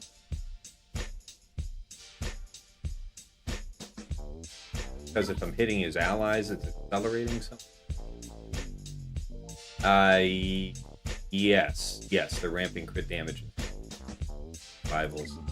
So if you take out him first, his unique dies with him. So I see it. We can try that straight away.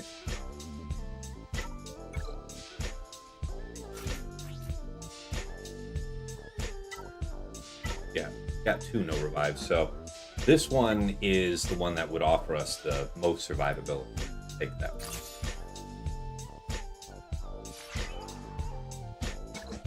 How it goes. You're just joshing. You know I always vote TAS, says MJ. I would not presume. Okay. I don't like that you didn't take any dots. Actually, you taking any dots? Okay. Couldn't help but note.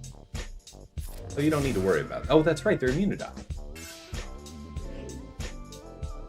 So now that that's gone, just do stuff. Ow.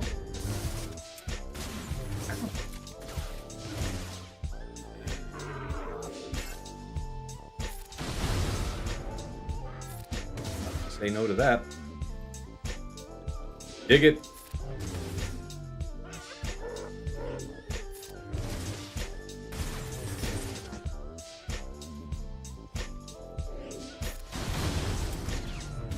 Hi.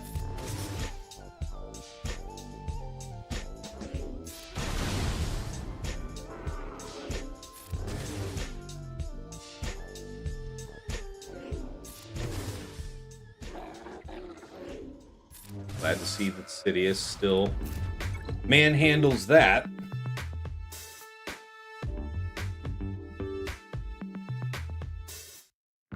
Yeah, I was doing that last season. Glad to see Tron doesn't make a difference. Alright. What am I doing? Honestly. Bane, I guess? I don't know.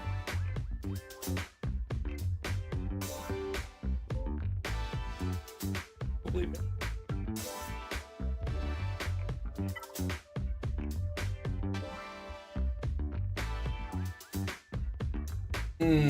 What's good for DRZ? Is that with, he said it with the Zalbar? He did, so there's gonna be a lookup. Gotta look.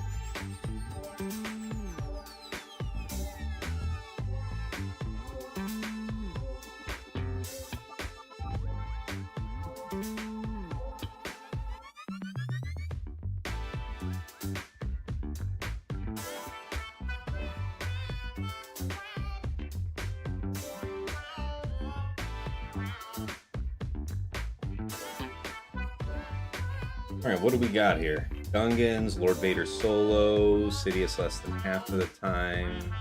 JML for sure. Okay, BKM. Alright, that is potential. Particular cron setup for that. Turn meter. Ooh. Ooh. Aha! Okay, so it's not strictly linked to that. Okay. Might do it that way then. See if there's any other alternatives. Yeah. Malgus, we didn't keep Malgus. That's true. through. It would be interesting to find a use for Dadbot on this. There might be such a thing. Let's take a look at Cere Malikos. Hey, Taz. Just dropping by to say hi. How you doing, man? Welcome. I'm doing well. I've been out and about with family, so I haven't had a chance to watch all the battles, but left it sort of streaming on my computer, dropped in, and it looks like you've done a really smooth, high-quality job cutting through the D. Just want to say congrats, man. That's looking really good. Thank you. Appreciate it. I'm not going to say I didn't get lucky at a couple points, but yeah, just to rattle these off for you since you showed up. Lord Vader Oppo CX2, I was successful for the first time with Cere Malikos Star Killer 56. Okay, nice. I was hoping I would stop that, but nice work. You can watch it. The fight went on for a while. It felt like I was heading really deep into the danger zone, but you'll see when you look at it yourself. Against your Keller and Jocasta Temple Guard, C Solo 58. Against Ahsoka, Ezra, and Huyang, Leia Drogan R2 for 57. I did not one-shot your Ezra, but I was able. So what it was is that the basic after I put logs on Drogan for the second time. That next basic one-shot, like from much later in the fight. Protection. Full health and protection. Yep. Just gonzoed him. So I was hoping the defense would make a difference on that. It did. I mean, when I did the first charged basic from the logs, I did not even proc DI. So I thought we were in the shit. But what happened is later in the fight, when we lined up for Leia's second time using logs, it did so happen that Drogan was also at just about full turn meter. So he got that maximum damage bonus for that as well. Oh, that's big. Well done. Hey, one quick thing on the C Solo. Yes. I set the long text level 6 Sure did. Vanguard, and the only thing I would say, and I'll watch that fight on the video as well, but if it had been the Temple Guard Cron, which is more offensive oriented, at least has a bunch of armor pen on it, I would be careful maybe with C Solo there. Maybe it works as well, but that was a much more defensive-oriented cron that I set.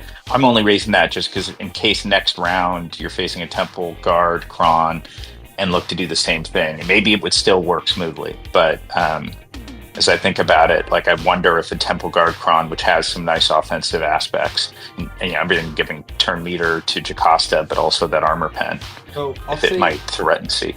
You might have something there because, her being a special damage dealer and all this resistance penetration, after your Jocasta, so I linked Temple Guard and Jocasta, and after Jocasta transformed, her first big rifle special did take out just over half of Sith Eternal's protection. So considering you didn't have any of the penetration stats in there, that might have done a good bit more. Aside from that, looking at this, the speed up on basic combined with these penetration stats sounds like it could be pretty dangerous for the C Solo. Otherwise, Jocasta Nu gains 15% turn meter with other allies use special abilities on their turn. Yeah, there's definitely more incentive to not risk the C Solo, but I'm not seeing anything here that maybe couldn't be mitigated by a huge defense stack on C, right? Yeah. Yep. So makes sense. Anyways, that one works. So yeah, I already told you about Leia versus Ahsoka against your NAS. I love to hear what you used against mine because I just didn't mess with it. I went in with Traya for 56, but I saw you have Traya on defense, which I took out with a solo Jabba for 59. But with your Traya on defense, I know you didn't do that to my Gungans. So what did you do? Let me take a quick look at my notes. I used Cyan Django, and it is remarkably fast and smooth. Yeah, like Fennec does damage 5 times on basic and calls Cyan Django. So you'll never see that field generator disappear faster. Like within the first 2 moves, Cyan Django basic, and then it's a Fennec basic on the generator. Fennec basic on the generator is 9 instances of damage because her 5 plus calling Simon and Django for 4. Yeah, there it is, and they have immunity to stun, so... Yep. Checks out. That's clever. Immunity to stun, and on top of that, like, reduced damage from percent health effects. So, like, if you get the random death mark on one of them, they're like, nah, whatever. Feel it. All right, and then, against your Slacker team, JMK Cat 5s, and it went exactly the way I saw TJ do it yesterday. You know, the initial stab was on 5s. We took the short ult while Dre was under stealth, so I was worried how long I'd be stuck with seeing her under stealth. But then she popped out, Cat was available, we got the smite, went pretty smooth. And then against your Tuskens just now, Sidious solo. And that's it. You're caught up now. Okay, great. I by the way, so I had a drop on your Slicker. Slicker's just been the bane of my existence this week. And I was able to get Dark Ray out with a leap, but like it wasn't any of the first 2 or 3 opportunities she had to leap. So it took a while, which it allowed Slicker to ramp, which meant I didn't kill anybody else. And it might have been like a Fost might have been a factor in that. I know you set Fost for the counter and assist call, and that seemed to work. Can't argue with the result. But that's really big. I'll tell you where like 50 banners of my drop out of other than the Slacker one, everything came down to a Ray mirror, where I brought my Ray against your Ray, and I had the ult timed and everything, even though our Rays, by the way, are identical speeds, which is a little awkward for a mirror. But I had timed the ult, but even after I came out of my ult, right after your ult ended, Ben did an AoE and wiped my Cal, and at that point it was a painful disadvantage. So, and then that caused me to use Jabba. Jabba ended up getting everybody but Ray, and Jabba was going to go against your Zalbar, Darth Revan Zalbar, but I didn't have that anymore, so I used a different squad there, and it ended up costing me 20 banners. So it was like 30 banners for screwing up that mirror, plus 20 banners ripple effect. But it's a really good D task. You said a really nice one. I appreciate it, and I was really... I don't know if you heard me talking earlier when I was saying that I was so tired of overworking myself about no Sidiousable stuff, no dad bottable stuff. Just set a couple things that you could do each two. And just, see that I wasn't shorthanded for week 1. Just generic week 1 strategy stuff of not getting caught with my pants down, especially when I know you've got, just casually double my Datacron reroll. Sure. Trying to survive out here, man. Well, I'll let you get back to your stream. I'll be in and out, but good luck, Tass. I was gonna say, if you got to get back to family, go ahead, pop on in as you're able to anytime. All right, take care, bud. See ya. All right, take care. All right, back to the show, folks. Thanks to Sasha for the drop in. Talk about it. Who are we doing now? Dear Malikos?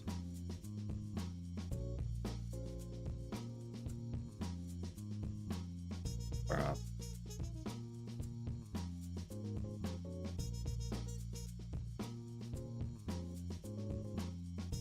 Honestly, Mulgar ISC takes on the Fugitive Omega thing, right? So I think we've got something there. I think Rockstar was doing that last season on it. I might have to take that. Also kind of cool because I had been using like Cere, Malikos, Maul in a couple spots, either on defense or sometimes on attack. But using Starkiller with Cere feels good, and then having Maul Gar ISC, especially with a Garcron available, may be good.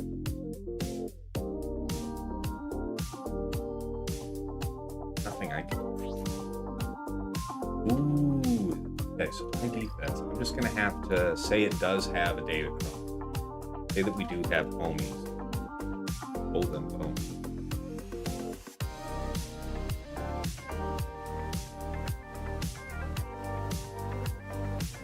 The JMK Bane, Jabba.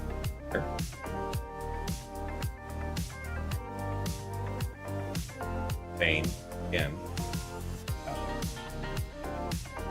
And then a hold So it may be Bane that goes here. I think I saw Bane set, was it?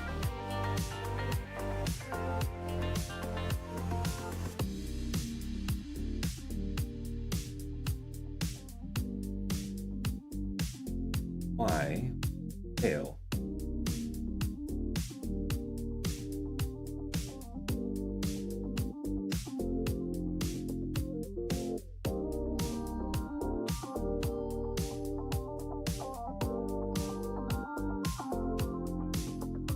It's offense up buffs on 3 that was doing that. So if Bane set goes here, then we would need to do.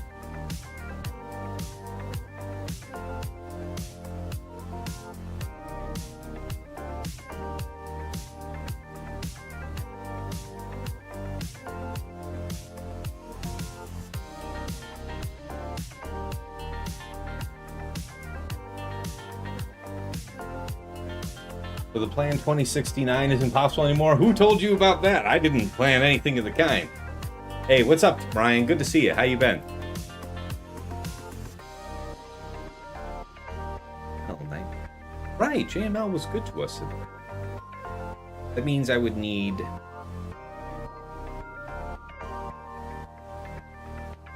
would be like JML Shock Coda, right? We did this.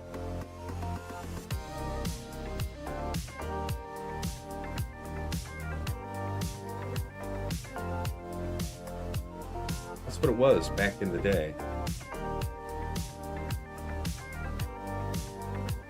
Would that mean Bastila, Jedi Cal, JKL versus Malgus? I think. Trench Dooku Watt, I'll look up. Probably have something. Yeah, we got stuff to get. So, okay. How do I want to proceed? Oh, yeah, DRZ. I say, oh, yeah, BKM. I know that.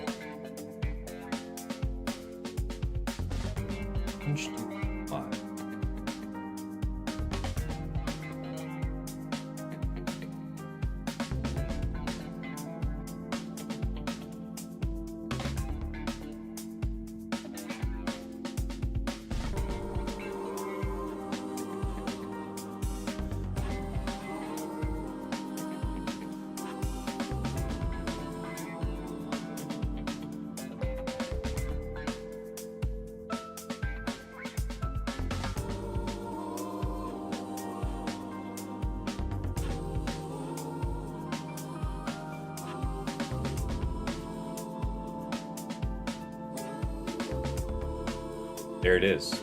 Dad Bod Fennec. I was curious. Yeah, so we have an easy few things. Double check my mental homework about Rita versus Inquisitors.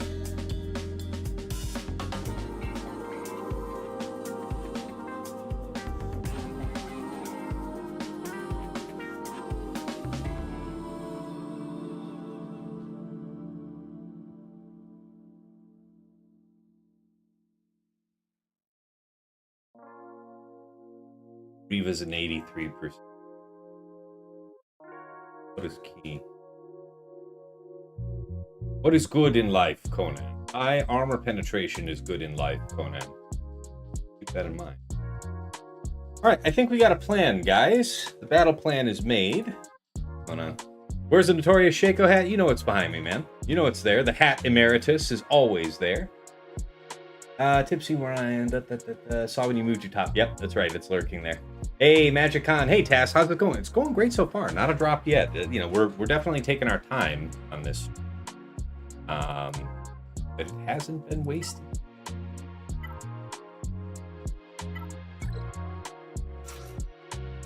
The Mulgar ISC could benefit most from high offense. This is a reasonable cron for our purpose. Oh, look at this. We even have this for a purpose.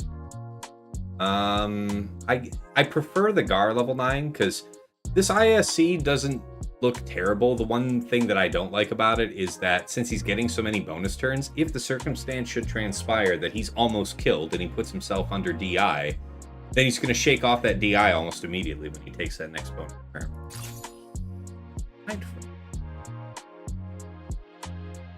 See how this goes. Is R9 still the highest relic level? Yes, it is. But they keep growing the game enough. It's not that much of a problem. Target enemy. Oh, all buffs. Pretty slick. Middle here gets you some counterattack. Then you're about to special. That should stimulate next turn. Nice. All nice, by the way. This can keep happening. No. Okay, you intercede. How to proceed here? You'll cleanse everybody. He's only down to 2 shaken stacks as is. I don't want anybody to get pop. So let's do that first. And then just focus on them.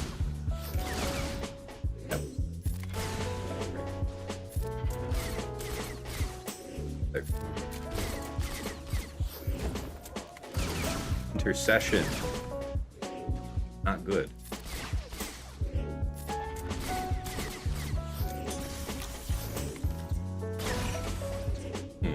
Yeah, it's super good.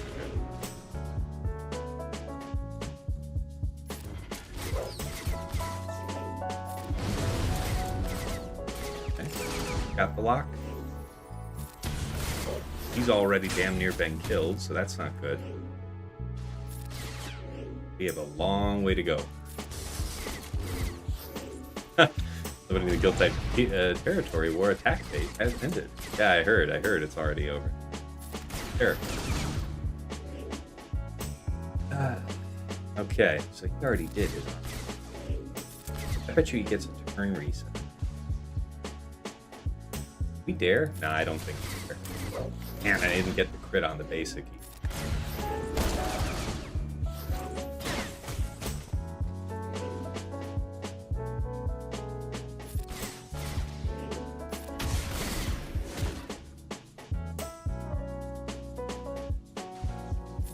Basic into middle. Has to be best move.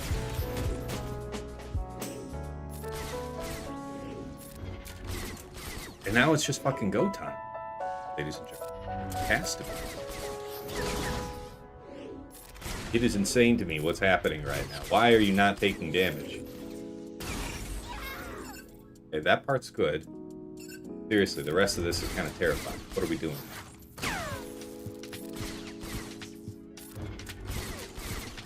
Why will you not fucking die? A real quick, courteous question. Probably learn the mechanics of that tank. Give me this! Walk! Alright, I think we may have learned something here. It might, in fact, be prudent, despite it all. Oh, I have no idea why this is the case. You just... Okay, thank you. I was thinking that maybe that would work. ISC Kron doing it big for us. Like, this has to be the move. Okay, 53 will do. So, should have just focused on the side, on Crosshair. I really thought it was going to be key to killing Crosshair to get the tank out. So... Probably could have played that better for a better banner. Good to know. Good to know.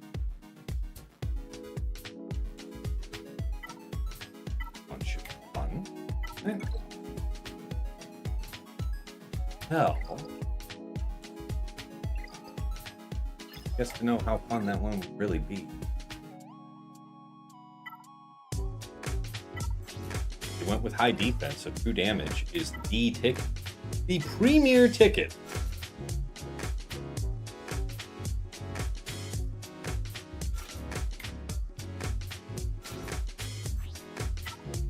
Just giga-ass protection. It'll do. It'll do.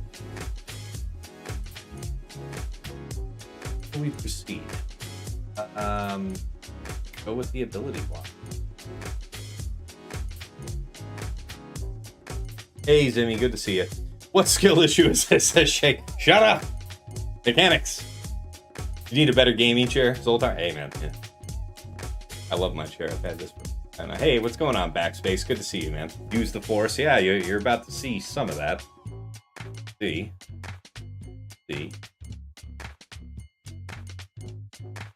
Yeah.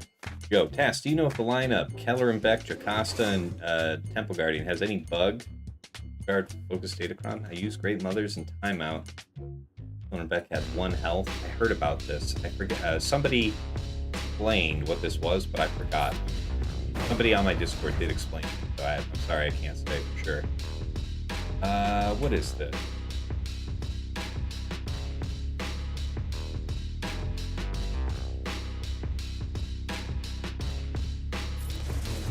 Dispel into almost. Come on.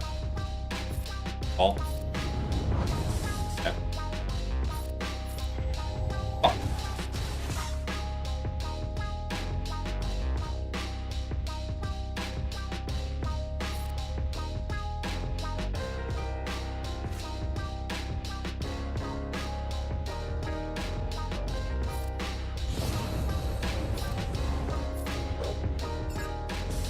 Dodge for real?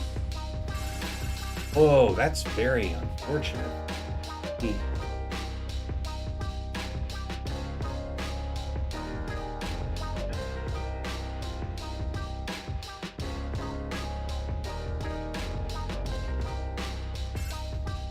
Don't accelerate.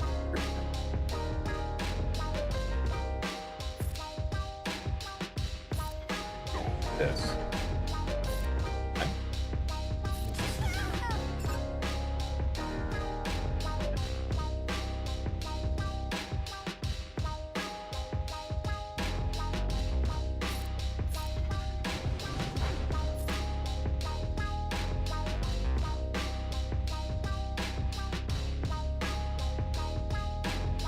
I don't want him to AoE. 55 is what I'll take. I think we'd all agree. Nice.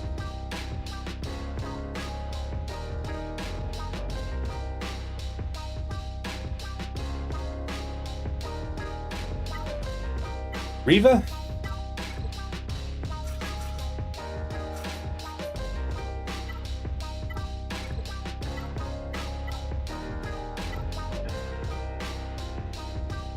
Max health damage whenever doing a debuff on a team with Purge. Interesting, don't you think? Decent amount of armor penetration, not the most. Temple Guard Chron? Here, no. Health? Nice. Huge health, in fact. How important that is. Penetration. Yeah, I like the balance. Alright,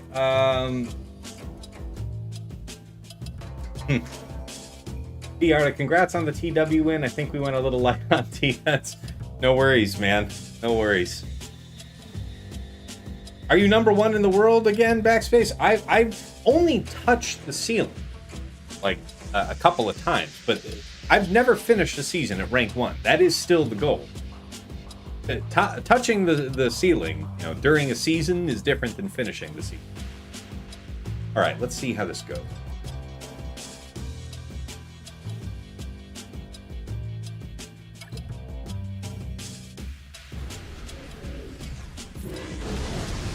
Kill it.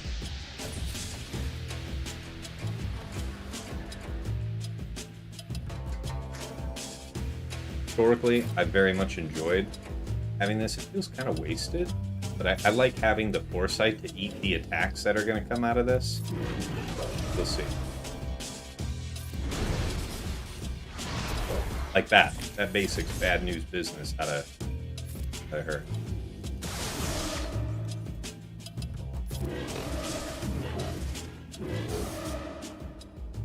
Oh, that's nefarious.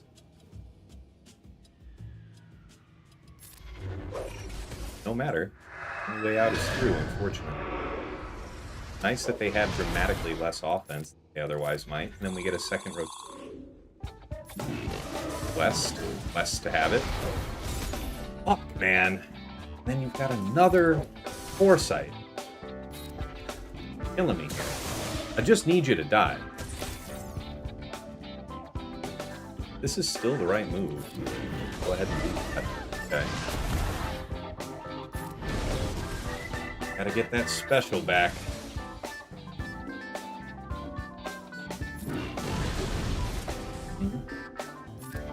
Okay. Don't get. Oh, Jesus. Okay. Can't get health or protection back. Should at least get foresight. Why did we heal? Thought we should not have.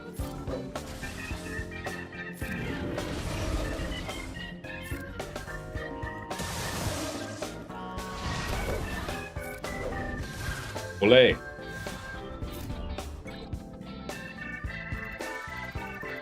Five. I see Sasha's getting busy. There. There.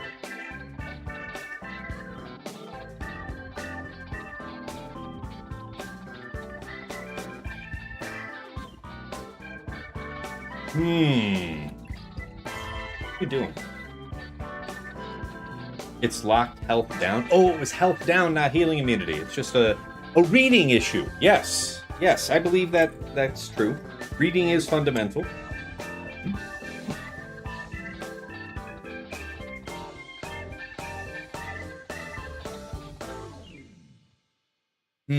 All right. Okay, so he took that out. No drop on it. All right, so he's going to have these. Yeah, that's typically Sasha's style. If he clears as much of my defense as he did and he leaves any squads up, he's doing it because he's good.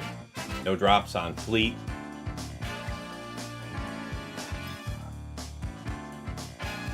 So if we can keep our advantage going on Squad Arena, we're looking strong.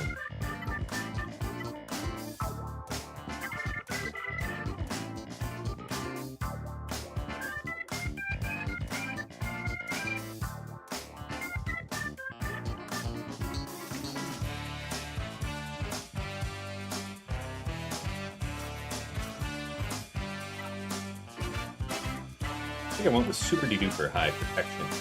Yes.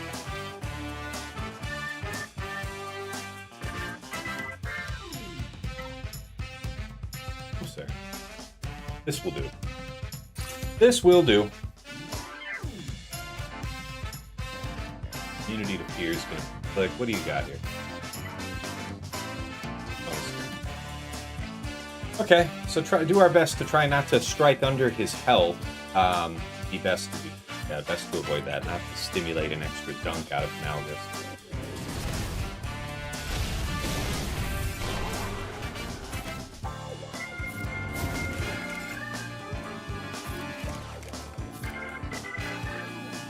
Guess I don't need.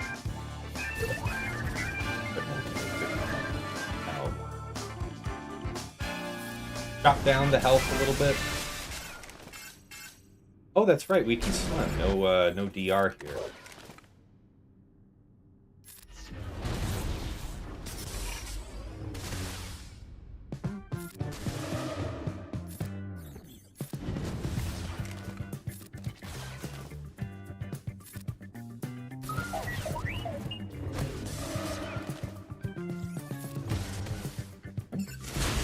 Good. Help with that. Appreciate it. Need help with that?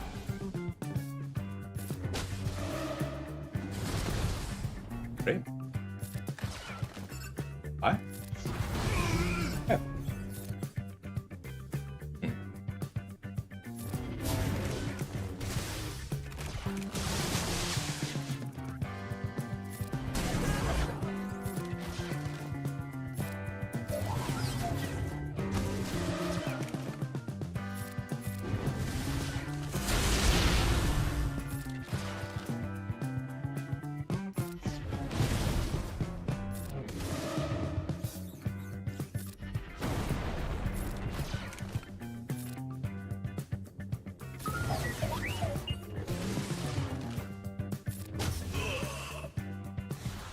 D6 will do.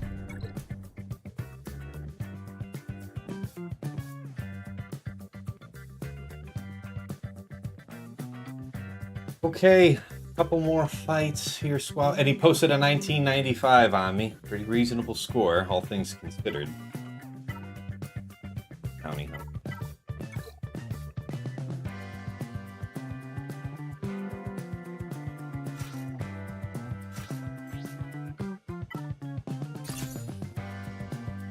That was really clever of him to do that. Hey guys, it looks like a ad set is running right now. Convenient time for me to take a couple minutes break. I will be right back, hopefully not too long after the end. Thank you for watching. Appreciate your patience. Be with you in a moment.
All right. We're back. Thank you for waiting. Let's see.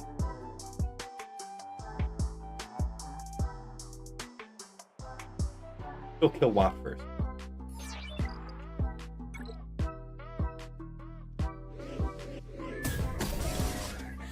All right, let's see.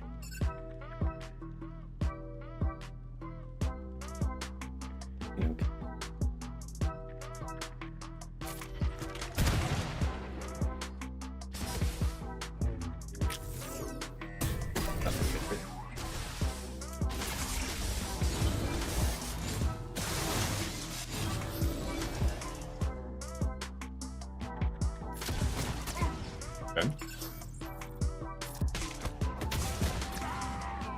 Okay.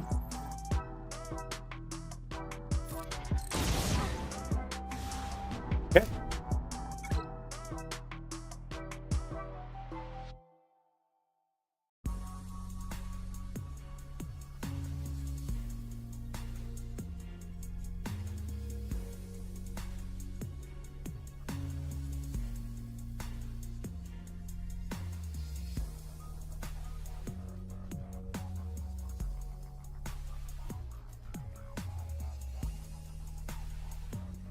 can check about that after.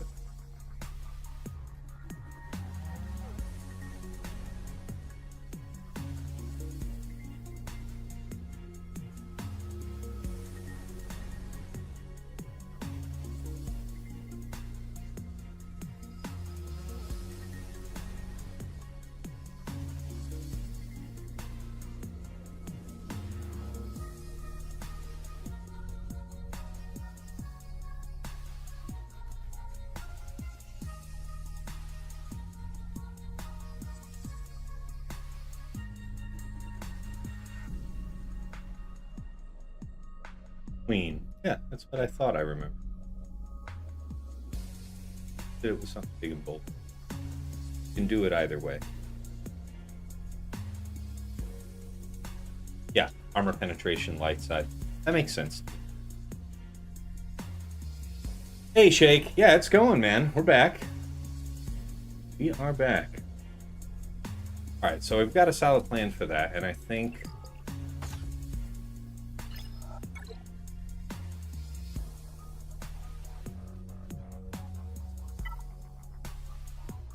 Am here.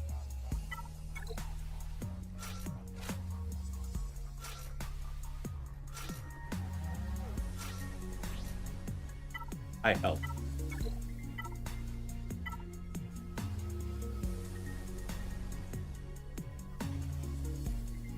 Which is the better one to reserve? I guess the one with crit damage would be the better one to reserve for Master Qui-Gon. Yeah. All right, let's see how this one goes.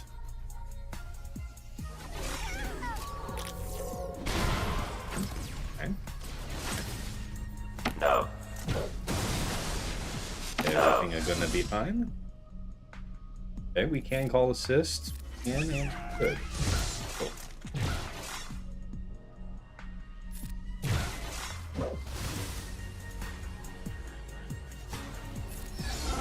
It. Can't gain buffs. Can inflict crit damage. Go for it.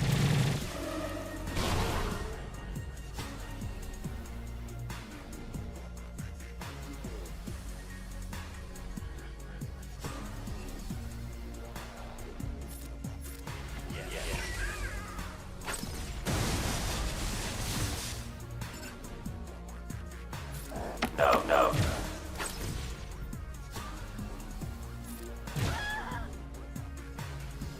Now, I could shake off the debuff.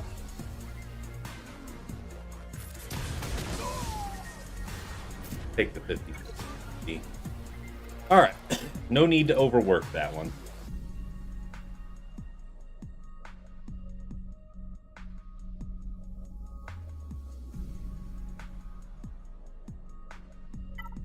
Cere Malicos Starkiller. Is gonna be Bane? Bane who?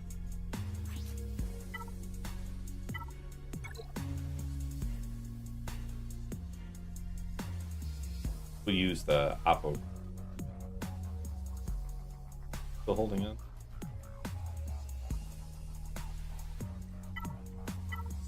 The Sith one. Can't be bad, actually.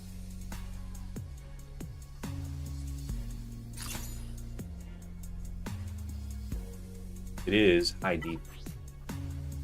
Probably high. But just your armor pivot. What do you got? 193, not bad. 165. That 118 here with the health up, evasion up. Crit damage besides. This is a good balance for us. Specials might be helpful.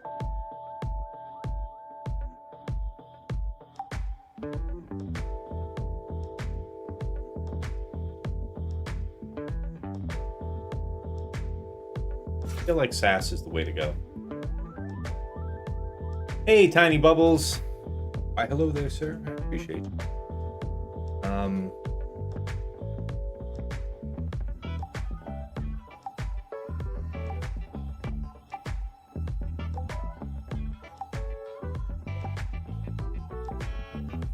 Other consideration would be talent.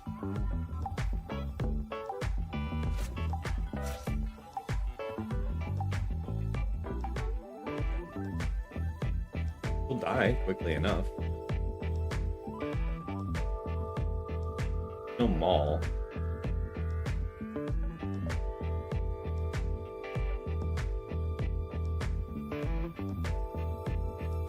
You're not worried about getting bursted down immediately.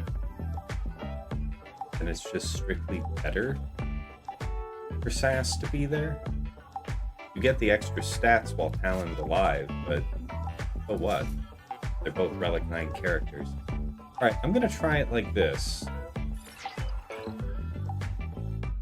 Down to.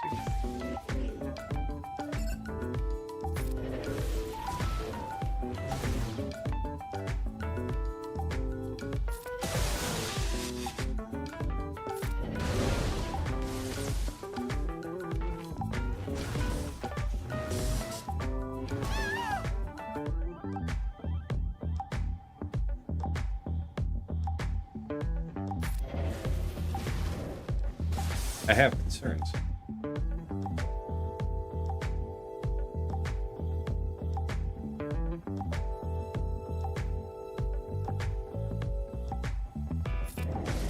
Deuce offense? Not worth hitting maximum. Yeah, so dispels trigger the damage. Hitting him is bad, but both of these counterattack, so it doesn't matter who I'm hitting. The difference is this guy counterattacks one attack. So I guess that they don't want to waste the offense reduction either. Ooh, man. Rough. Giga Drain. Fuck yeah. Needed that. Needed that bad. He's about to ship. Ship is a function of health, not offense, so it's not important to basic him here. It is important. To be alive after this?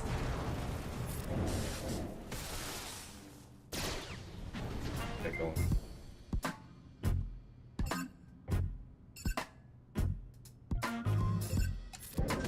For her?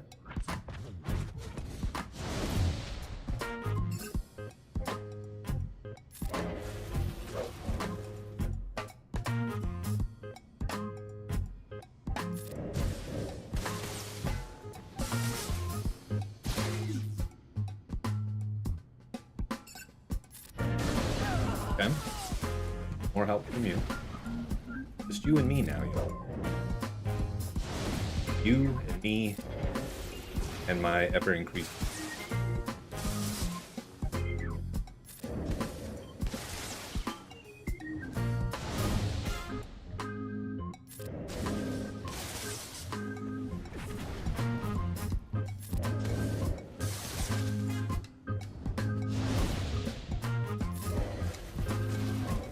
Wow, it's tough.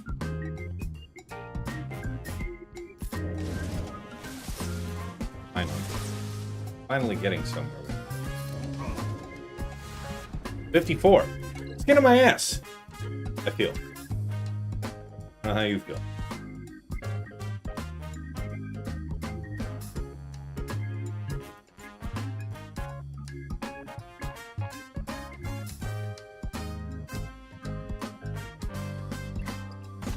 That means that we have that one. Be okay.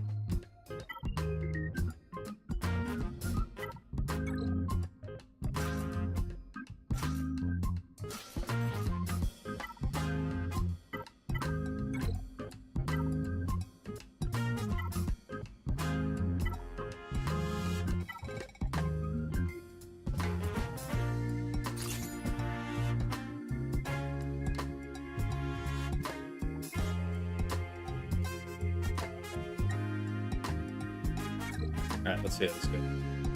Shouldn't be anything crazy. Save the third. Not a bad idea to use middle here, actually. I've already done the summon, so I mean, technically speaking, the absolute fastest all these guys down would be best. His stagger will be triggered, so I might as well do this way. Yeah, the goal being trying to kill them. He's already amped. We have crit damage up, but not advantage, crucially. So roll it like that. Able to ignore taunt? No, that's just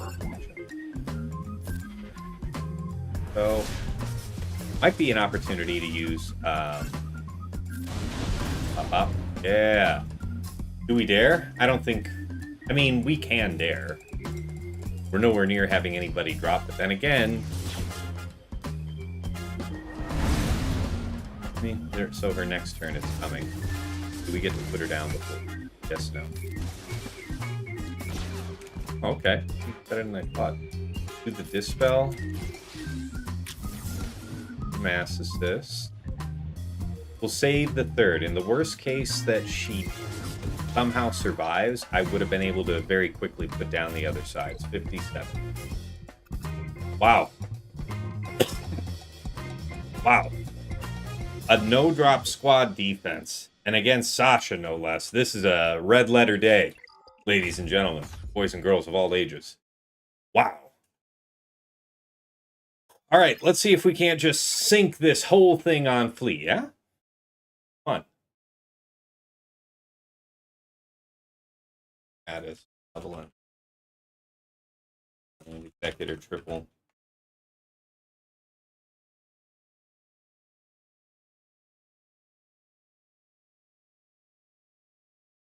Kind of interesting to think about.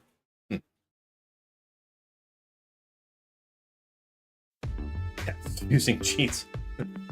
Wow, brain. Greatest hack ever known.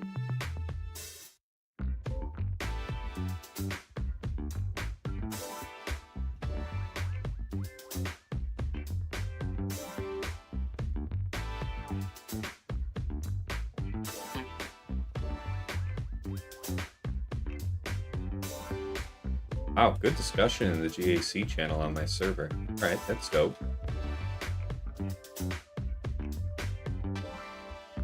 Oh, that's funny.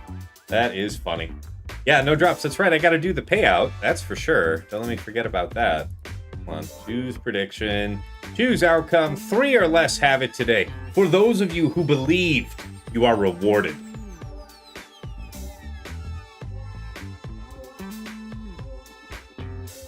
All right. That's right. That's right, Feathers. Good day to have faith. That's right.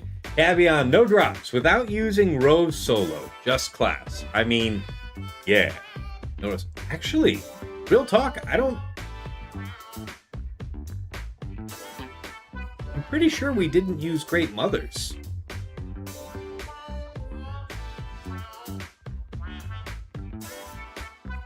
Did we use Great Mothers? I don't think we did. And I know I didn't set her, so wow. Wow. Just the right alignment of, luck, I think. We'll take it. That's right. But for the grace of God indeed, Dartman. Yes, that's right. A good day to bet on the unders. All right. Leviathan here. Let's take my lumps. Negotiator here. What is this? That's going to be Spy into Vulture. Do I care about that? There's much less offense with it only being... Wait,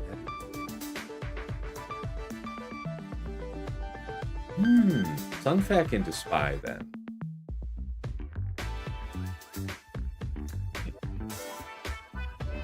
Can I actually make sound alerts work? They literally do work.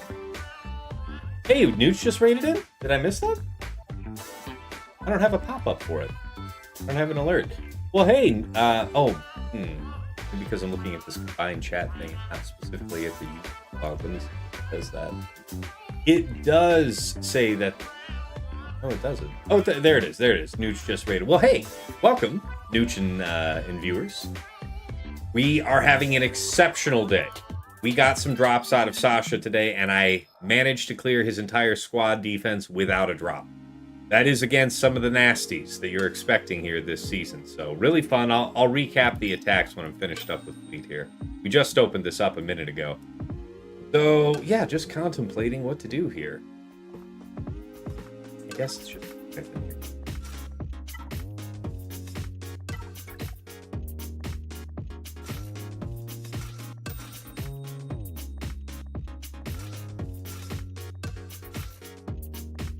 Yes, really appreciate the raid. How did it go for you over there, Nooch? Sorry if I didn't already ask that.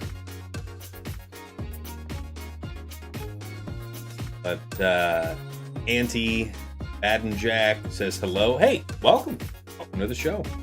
Thank you, Plume. Thank you. You had an exceptional day 3-0. Wow.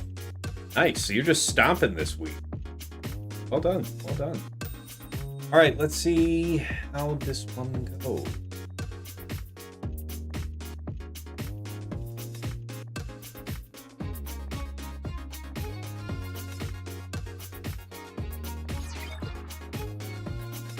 Always great to see world dominance play. When it works, it works. It's always genius when it works. You know, you guys who are longtime viewers know what it looks like when it was planned to be genius, but then it was not.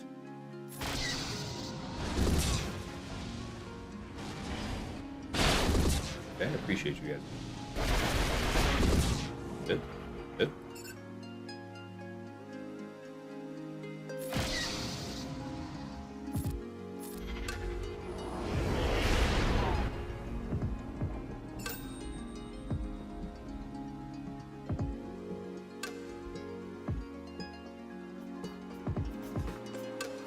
I had a loss here.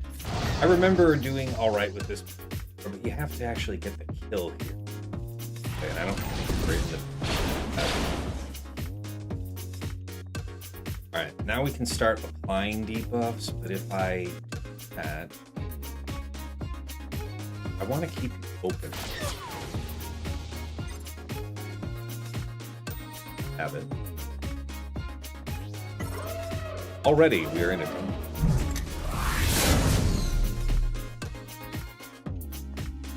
Heal tank. We're now able to do lots of debuffs. Can't ignore it.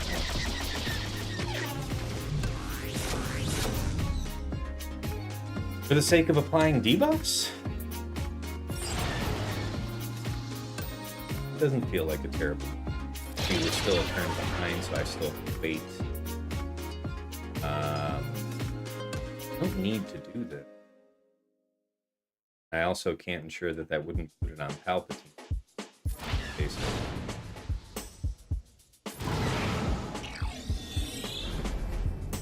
On Xanadu is perfectly partial, of course. We have no ships dead, so really bad circumstance. Over a killing blow there? Well, we delayed a special. You can't tell me that's bad. Okay, you're gonna get blown up by your own thing. Do I really want to risk it? Do I really feel like risking it the way this has been going? I don't feel that.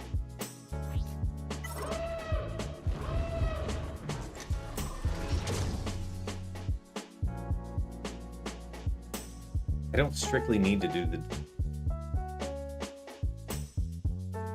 And if I don't, they could just... I was thinking about doing the third to just have the tenacity up. Because I have a bad feeling about this type of thing. Now's a good time for the... It should still be able to close things out, but...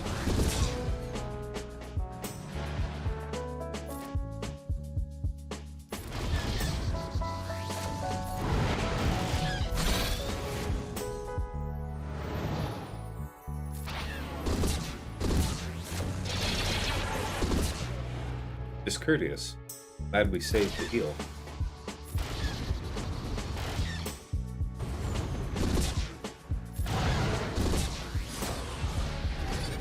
It works. Hey,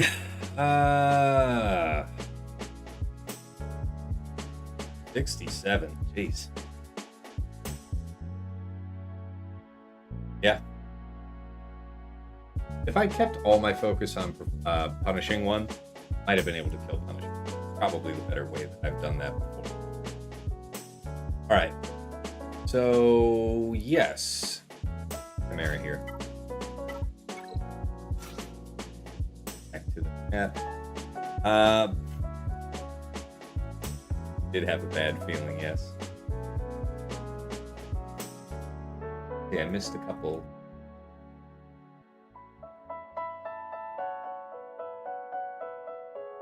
You came from Yoder to Nooch to me. Well, welcome, Camo. Welcome, Camo. A bit of YouTube loving going around. Yeah, we'll definitely raid out from here as well and keep sharing the love. Sure. Okay. Up, alright.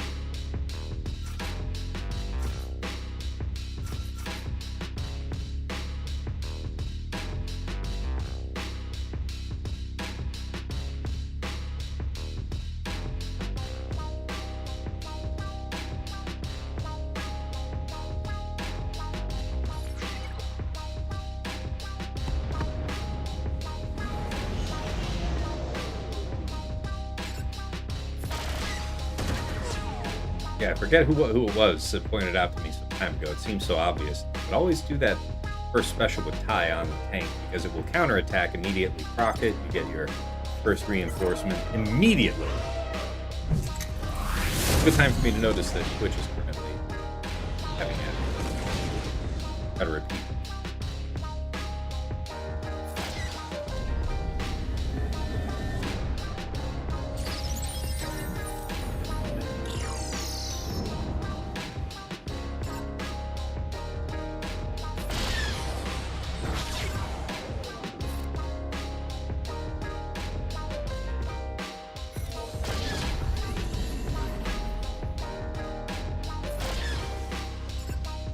Yeah, Vader can't be debated.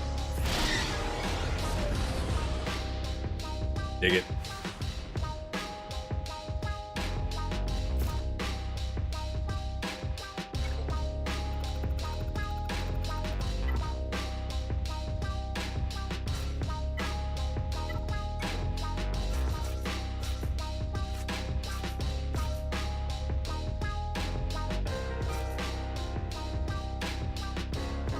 Waiting to start this next one until ads are over on Twitch.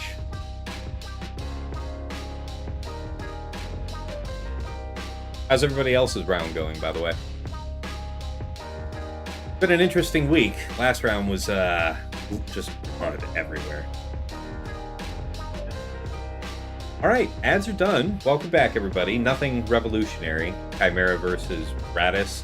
Really just important to remember using Ty's first special on the tank ship on the Raddus team, because it will counterattack immediately, proc the foresight, feeding the turn meter into Chimera, and then you immediately bring out your first.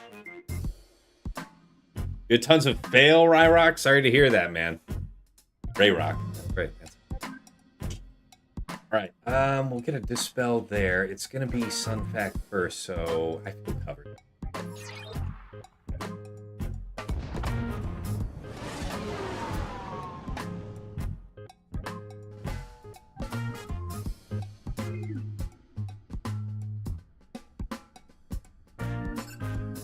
Just play it. Play without your holding my hand and lost card, says Floon. Hey. No, at least you feel like it's worth your time, you know? Yeah, we're gonna hit.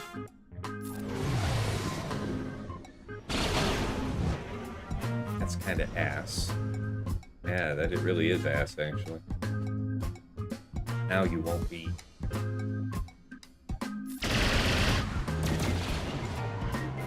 Play this more carefully. And we can upside. Tank's gonna be able to dispel. How to play. We can inflict the ability block. Go for it. Gotta call in Cocoon. I still have faith that Sunfact's coming out first, but even if he wasn't, I don't really have a choice. They're all ability block. They all had push turn meter, try and bully this one down. Ideally. Culture as well. Sweet. Just like the right move.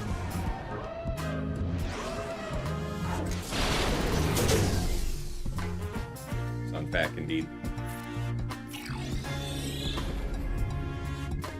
Now we have to end with a stun. We could get around the stun by freeing him up with, I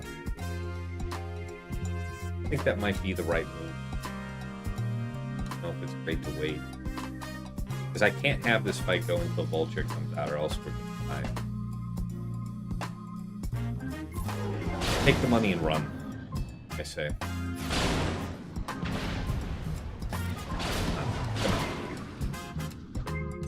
Use him to Boomba? Yeah, no, not use him to Boomba. Bring this one. Dispel you. That was up here. IG.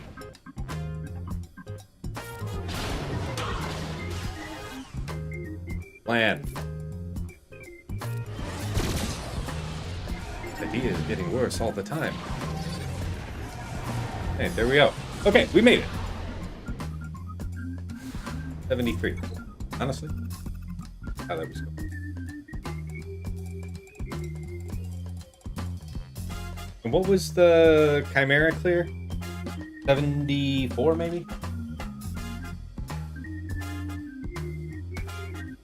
Something like that? I have to guess. We had a flawless day. Incredible. A 2064 against the likes of Sashaisha. Everything worked to plan. So first of all, GG to Sasha, as always. You know, sometimes I even win some of these. So it's nice. It's nice. I'll see you next week, no doubt. If I win the final round, then I'll be still 2-1 on the week. So virtually guaranteed to still be in the top bracket. That's the hope. All right, if you want to know how my defense was cleared, I talked about that at the start of the stream, so go back to the beginning of the VOD and we'll cover that. Let's see what some of you are saying about your rounds. Oh, Cavion says, I just got the GK Venador, Venator for your Lego. It's neat. I bet that thing's awesome. It's as large as like the Star Destroyer is, like something like this-ish. Something like that. Pretty big, right? Dreamsoft put up a 2070. Dig that. Expecting to go 2-0. Bottom of K2. Congratulations. Well done. Nonsensi 2043, but you dropped a battle. Not certain of a win yet. Yeah, that is sometimes the way it is. Hopefully you've got a defense with a couple snarls in it there for the opponent. Jake says Bane might be an option. Ray.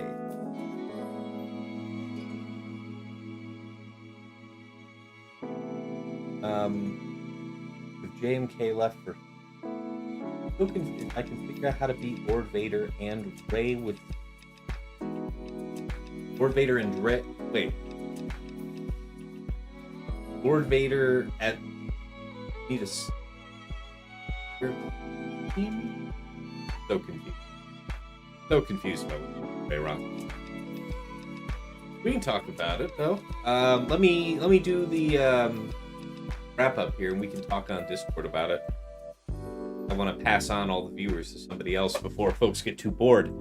So anyways, let's go ahead and talk about the attacks.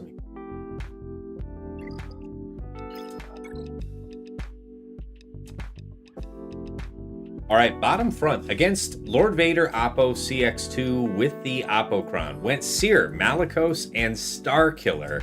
It was a bit of a long fight. We had a couple DIs get popped off. On Starkiller, I forget that's a Cere mechanic. That isn't indicative of the Dark Savior being procced. But regardless, it was a bit of a long fight. Not too bad in the end, though. We ended up killing CX2 on the second set of rocks that Malgus threw. I think that plus an AoE from Starkiller sealed his fate. Otherwise, we just had to be patient. There was a couple points where, first of all, I think we got a little lucky with targeting. Like, Disarm at first was on to Cere, and then later on to Starkiller, so at no point did they disarm Malgus. They focused Cere a couple times when they didn't have to. So, it worked out.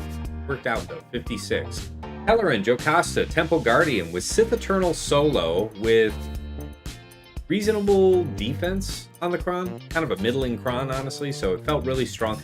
This is with a Jedi Vanguard long text level 6. This wasn't posted with the Temple Guard Kron. Sasha popped in for a few minutes to talk about his thoughts on this. And when I told him that I use C solo, he said that he thinks that maybe Temple Guard Kron can put a wrinkle. It might make you inclined to just throw in Watt or something.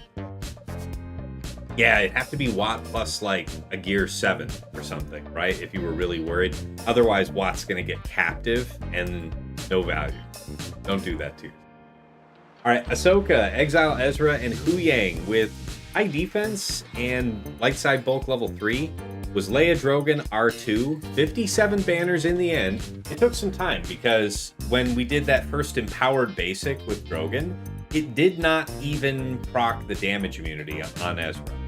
Not quite even enough damage for that. So I was worried, but later on in the fight, when Leia went to use her second use of logs onto Drogon had full turn meter, so we maxed out his bonus damage from that. And then on his next turn, that basic did one-shot Ezra. So between the bonus from the turn meter and then whatever mastery ramp he'd had up until that point, I was shocked, but we did one-shot him. And yeah, worked it down from there for 57 in the end. Against Nas, Jar Jar, and Phalanx, I used Traya Nihilus Savage. It had the stun level 6. Want to mess with it? 56 banners. Interestingly enough, Sasha here has his own Traya team on defense just below. And so he didn't do that to clear my Gungans. He popped in here, and what was it that he said he used? He used Dabbod Fennec. So just dunked him. Good to know. Good to know. Because if you don't see Saw on defense, you might not necessarily know where you want to apply your Dabbod. Anyway, against this Traya Nihilus Savage, I got encouraged by both Dagger, who popped into stream, and, you know, all you folks in the chat saying, not only run Jabba, but run Jabba solo. And yeah, this was a very high defense set 22 Kron, so it wasn't even like it was a Sith set 21, which, I don't know, might offer more offense into that team. Maybe make a solo feel a bit more dangerous. But it was an easy dunk, 59 banners. So, man, we got through the front wall without drop 7. All right, in the back, against his great mothers, we used Reva, a Grand Inquisitor 7 Sister, for 55. Against Baylan, Shin Marok was JMK Shock Hoda. I wasn't doing this much last season because there was too much damage, I think, in that Mercenary level 6 that we had last go-around. But I remember JML Shock Hoda working well for me in the past, and this was a super high defense Kron, so really high value to use JML here because your coin is doing true damage, which ignores defense. 55 banners. Against the Tuskens, I hadn't used Sidious up until this point. 59 banners. Cere, Malicos, Starkiller of his own on defense. Bane Sass. Bit of a dicey, long fight. I was kind of worried about it, to be honest. But in the end, 54. Against DR, Mission, and Zalbar was BKM Paz Grogu. 54 banners. Top side. Against Malgus, Malik, BSF. Yes, that was Bastila, Jedi Cal, and JKL with a high protection set 21 light side bulk, 56 banners. Against Aphra, BT1, 000, Queen Amidala, Master Qui-Gon, Padawan Obi-Wan, 57. Against Trench Dooku, Watt was Dabbod Fennec, that's where I use mine, 57. And then Fugitive Omega, Mercenary Wrecker, and Crosshair was Malgar ISC for 53. And against his Slacker team with Dre and crew, we used JMK, Cat, and Fives. Fives took the stun from Slacker. We took the short ult with JMK. I was worried if that was the right decision because at the time Dre was under stealth. But Dre popped out just after Cat was available with the smite on hand. We took her out, finished it up, 56 banners. Really, really cool to one-shot that because I got stomped last round, like doing JMK Cat Mace, I want to say. The other big difference between this round and last round, aside from that character swap, is I used the the new Hodacron, new Hoda Focus Datacron. I'd heard that could work. Indeed it did. So that's how we cleared all of squads without a drop. Let me check this. Exactly. Yeah, no, appreciate you guys tuning in. That was great. It is great. Ilya says, Task, any clips on using Cal? How do I get his insta-kill? Any tips on using Cal? So what you want to do is, whenever it's his turn, when you use a special, you want to use the other special on the next turn. So if you do, basic to open up his specials, then you have the turn swap or you have the armor shred. I like to do the turn swap one first because it also gives him riposte, so that if you're getting hit or if you're able to call him out of turn, whether you're using him with JML's coin calling him, or like in what I just did here, Bastila has an assist call with her middle, JKL has an assist call with his middle.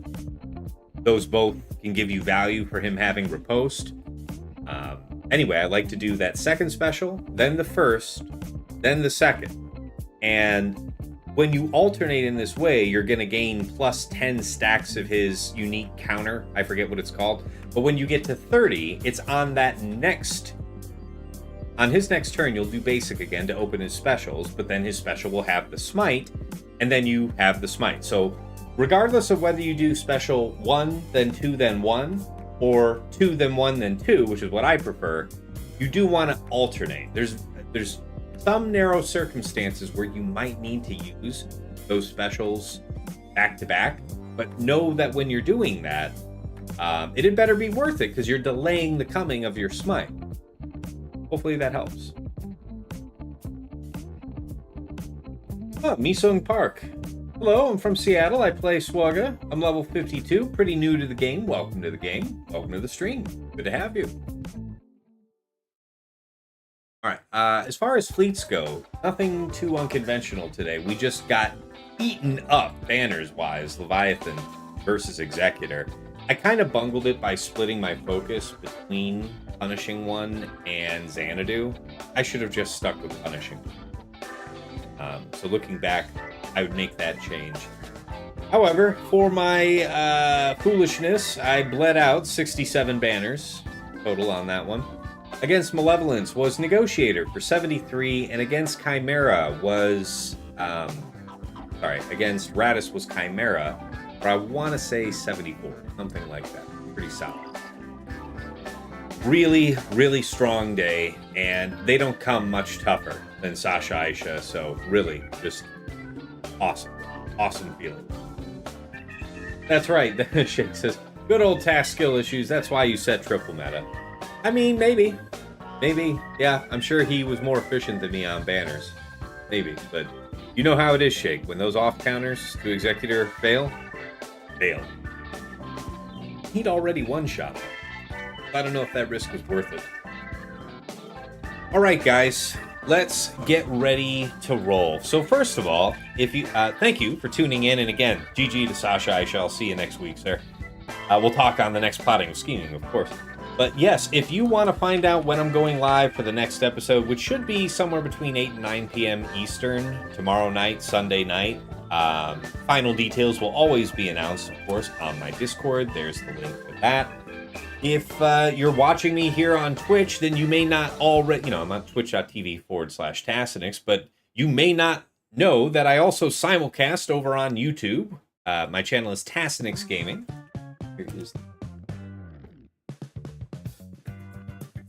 And, in addition to hosting all of my Grand Arena streams with chapters added for easy browsing, it is a host of a bunch of other Swugga-related content that you might be interested in. We've got stuff like the Datacron set guides. I am going to make that video.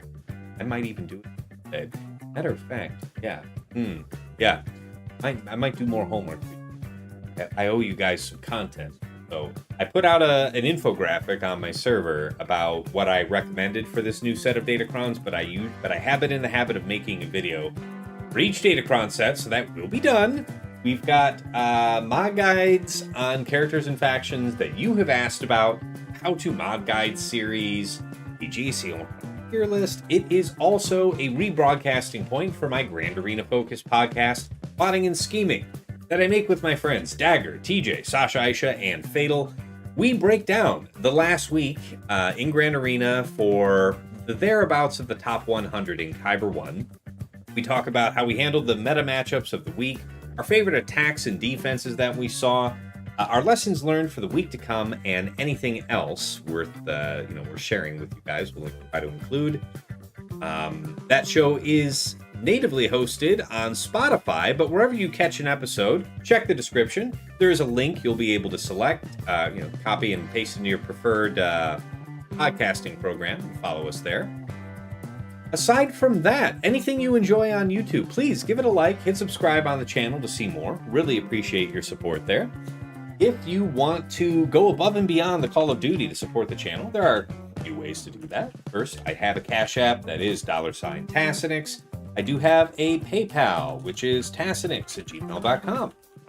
And of course, if you'd like to get some enhanced scouting power for yourself, some of the best of the bots, early access to some of my content, and a couple other fringe benefits you may be interested in checking out, my Patreon, patreon.com/Tassinix. For any upwardly mobile Grand Arena player, there is something there of interest for you. At $5 a month, you enter the TAS House at VIP access level, where you get early access to the Plotting and Scheming show that's coming out to the general public Friday mornings at 8 a.m. My patrons are getting it as early as Tuesday night, within hours of us reporting it, so you get that early edge on the first round of the week. In addition to that, of course, there's dedicated text and voice chat on my Discord for patrons. That is where I'm usually hanging out, so pop on in and say hi. Thank you so much to Andrew, Banja, Deadpool Cow 28, JJ's Productions Twitch, Jobin4527, Miasmal, Mus Ross, Raise Malbus, Sam Vimes, Sheepdog 47, Squed, Stark Strategy Gamer, Sweens 14, and White Wolf. Moving on up to the $10 a month tier is VIP Access Plus, where you get a bundled Patreon access to me and to your choice of either FOmega Patreon or Hot Utils Patreon. So FOmega that tool that I show at the start of the stream, where you get those handy-dandy graphs to get a clean, concise, at-a-glance sense of what your opponent is about offensively and defensively. Anybody can use the tool for free to scout their opponent's last week of Grand Arena, but only patrons can build out a custom report with any number of weeks. You get a downloadable HTML version of the report with links that you can click that go right back into swugga.gg or Insight, whichever you use there. It just helps you minimize your scout time further. Alternatively, you might go with Hot Utils Patreon, aka Chili, which is the #1 tool for your mass mod management and loadout creation. Nothing else lets you swap so easily between your Grand Arena, TB, TW, and Raid mods. You can remod your roster comprehensively like TJ and Fatal like to do. You can slice through hundreds of mods in seconds. What else? You can be a big help to your guild in TW and a few other odds and ends. But regardless, no wrong way to go. Oh, and VIP access. Plus, I forgot to drop my page. But yes, no wrong way to go there at VIP Access Plus. And so thank you to Dobby, Esh Sotnikam, Meow for Me, Mr. Tony, Ploon, Shake23501, Single Malt Jedi, Snack Attack, Striker, and Troublefingers. VIP Access Premium is $15 a month for the Double Bot Bundle. So, all-in-one price Patreon access to me, FOmega Bot, and Hot Utils Patreon. You can't actually buy those bots cheaper a la carte on the open market, so that's why so many of my patrons say this is one of the best value bundles in Swugga. Thank you so much to Argots, Arj, Big Ninja, Duckstab, Darth Link, Frick Frack Paddywhack, General Milan, Ivanek, Johnny B. Ottawa, Kev, Mini GK, Hills, Quig, Zaldag, Sir Boss, Sophis, The Lost Womp Rat, Wilco, and Zoltre. And at the top of the list, in Jester's Club Elite, the one, the only Nomad's Reaper. This madman pops into the stream from time to time, drops up to hundreds of subs, thousands of biddies, no joke. He's done this many times over the years, So that's why we thank him so much for his very generous support. And of course, last but not least, our special thanks first to Yoda Force, one of my original supporters, bought me this mic I'm speaking to you on, and even though he has long since quit the game, we wish him well. To Mrs. T, my wife, thank you for furnishing me with food, alcohol, or caffeine as the situation demands, and of course from keeping our daughter from tearing the place apart while I'm trying to be halfway decent at a phone game.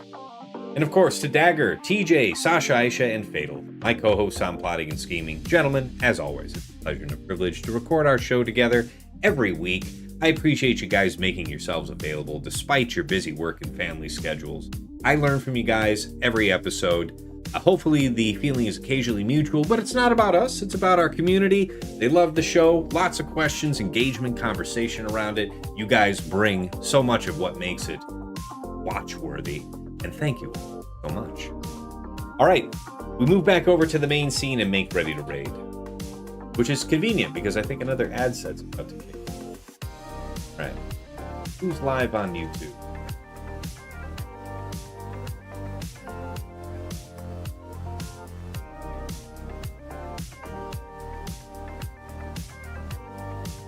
Oh.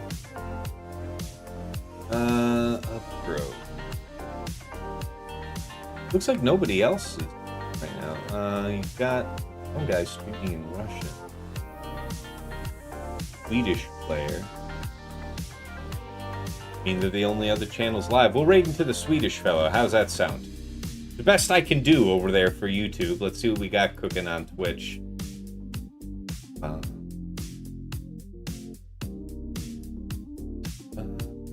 I don't think I've raided into OG Diamond Dave before. That's a name I haven't seen. I'd like to, I would absolutely love to support somebody I haven't raided into before. So let's go ahead and start that up, shall we?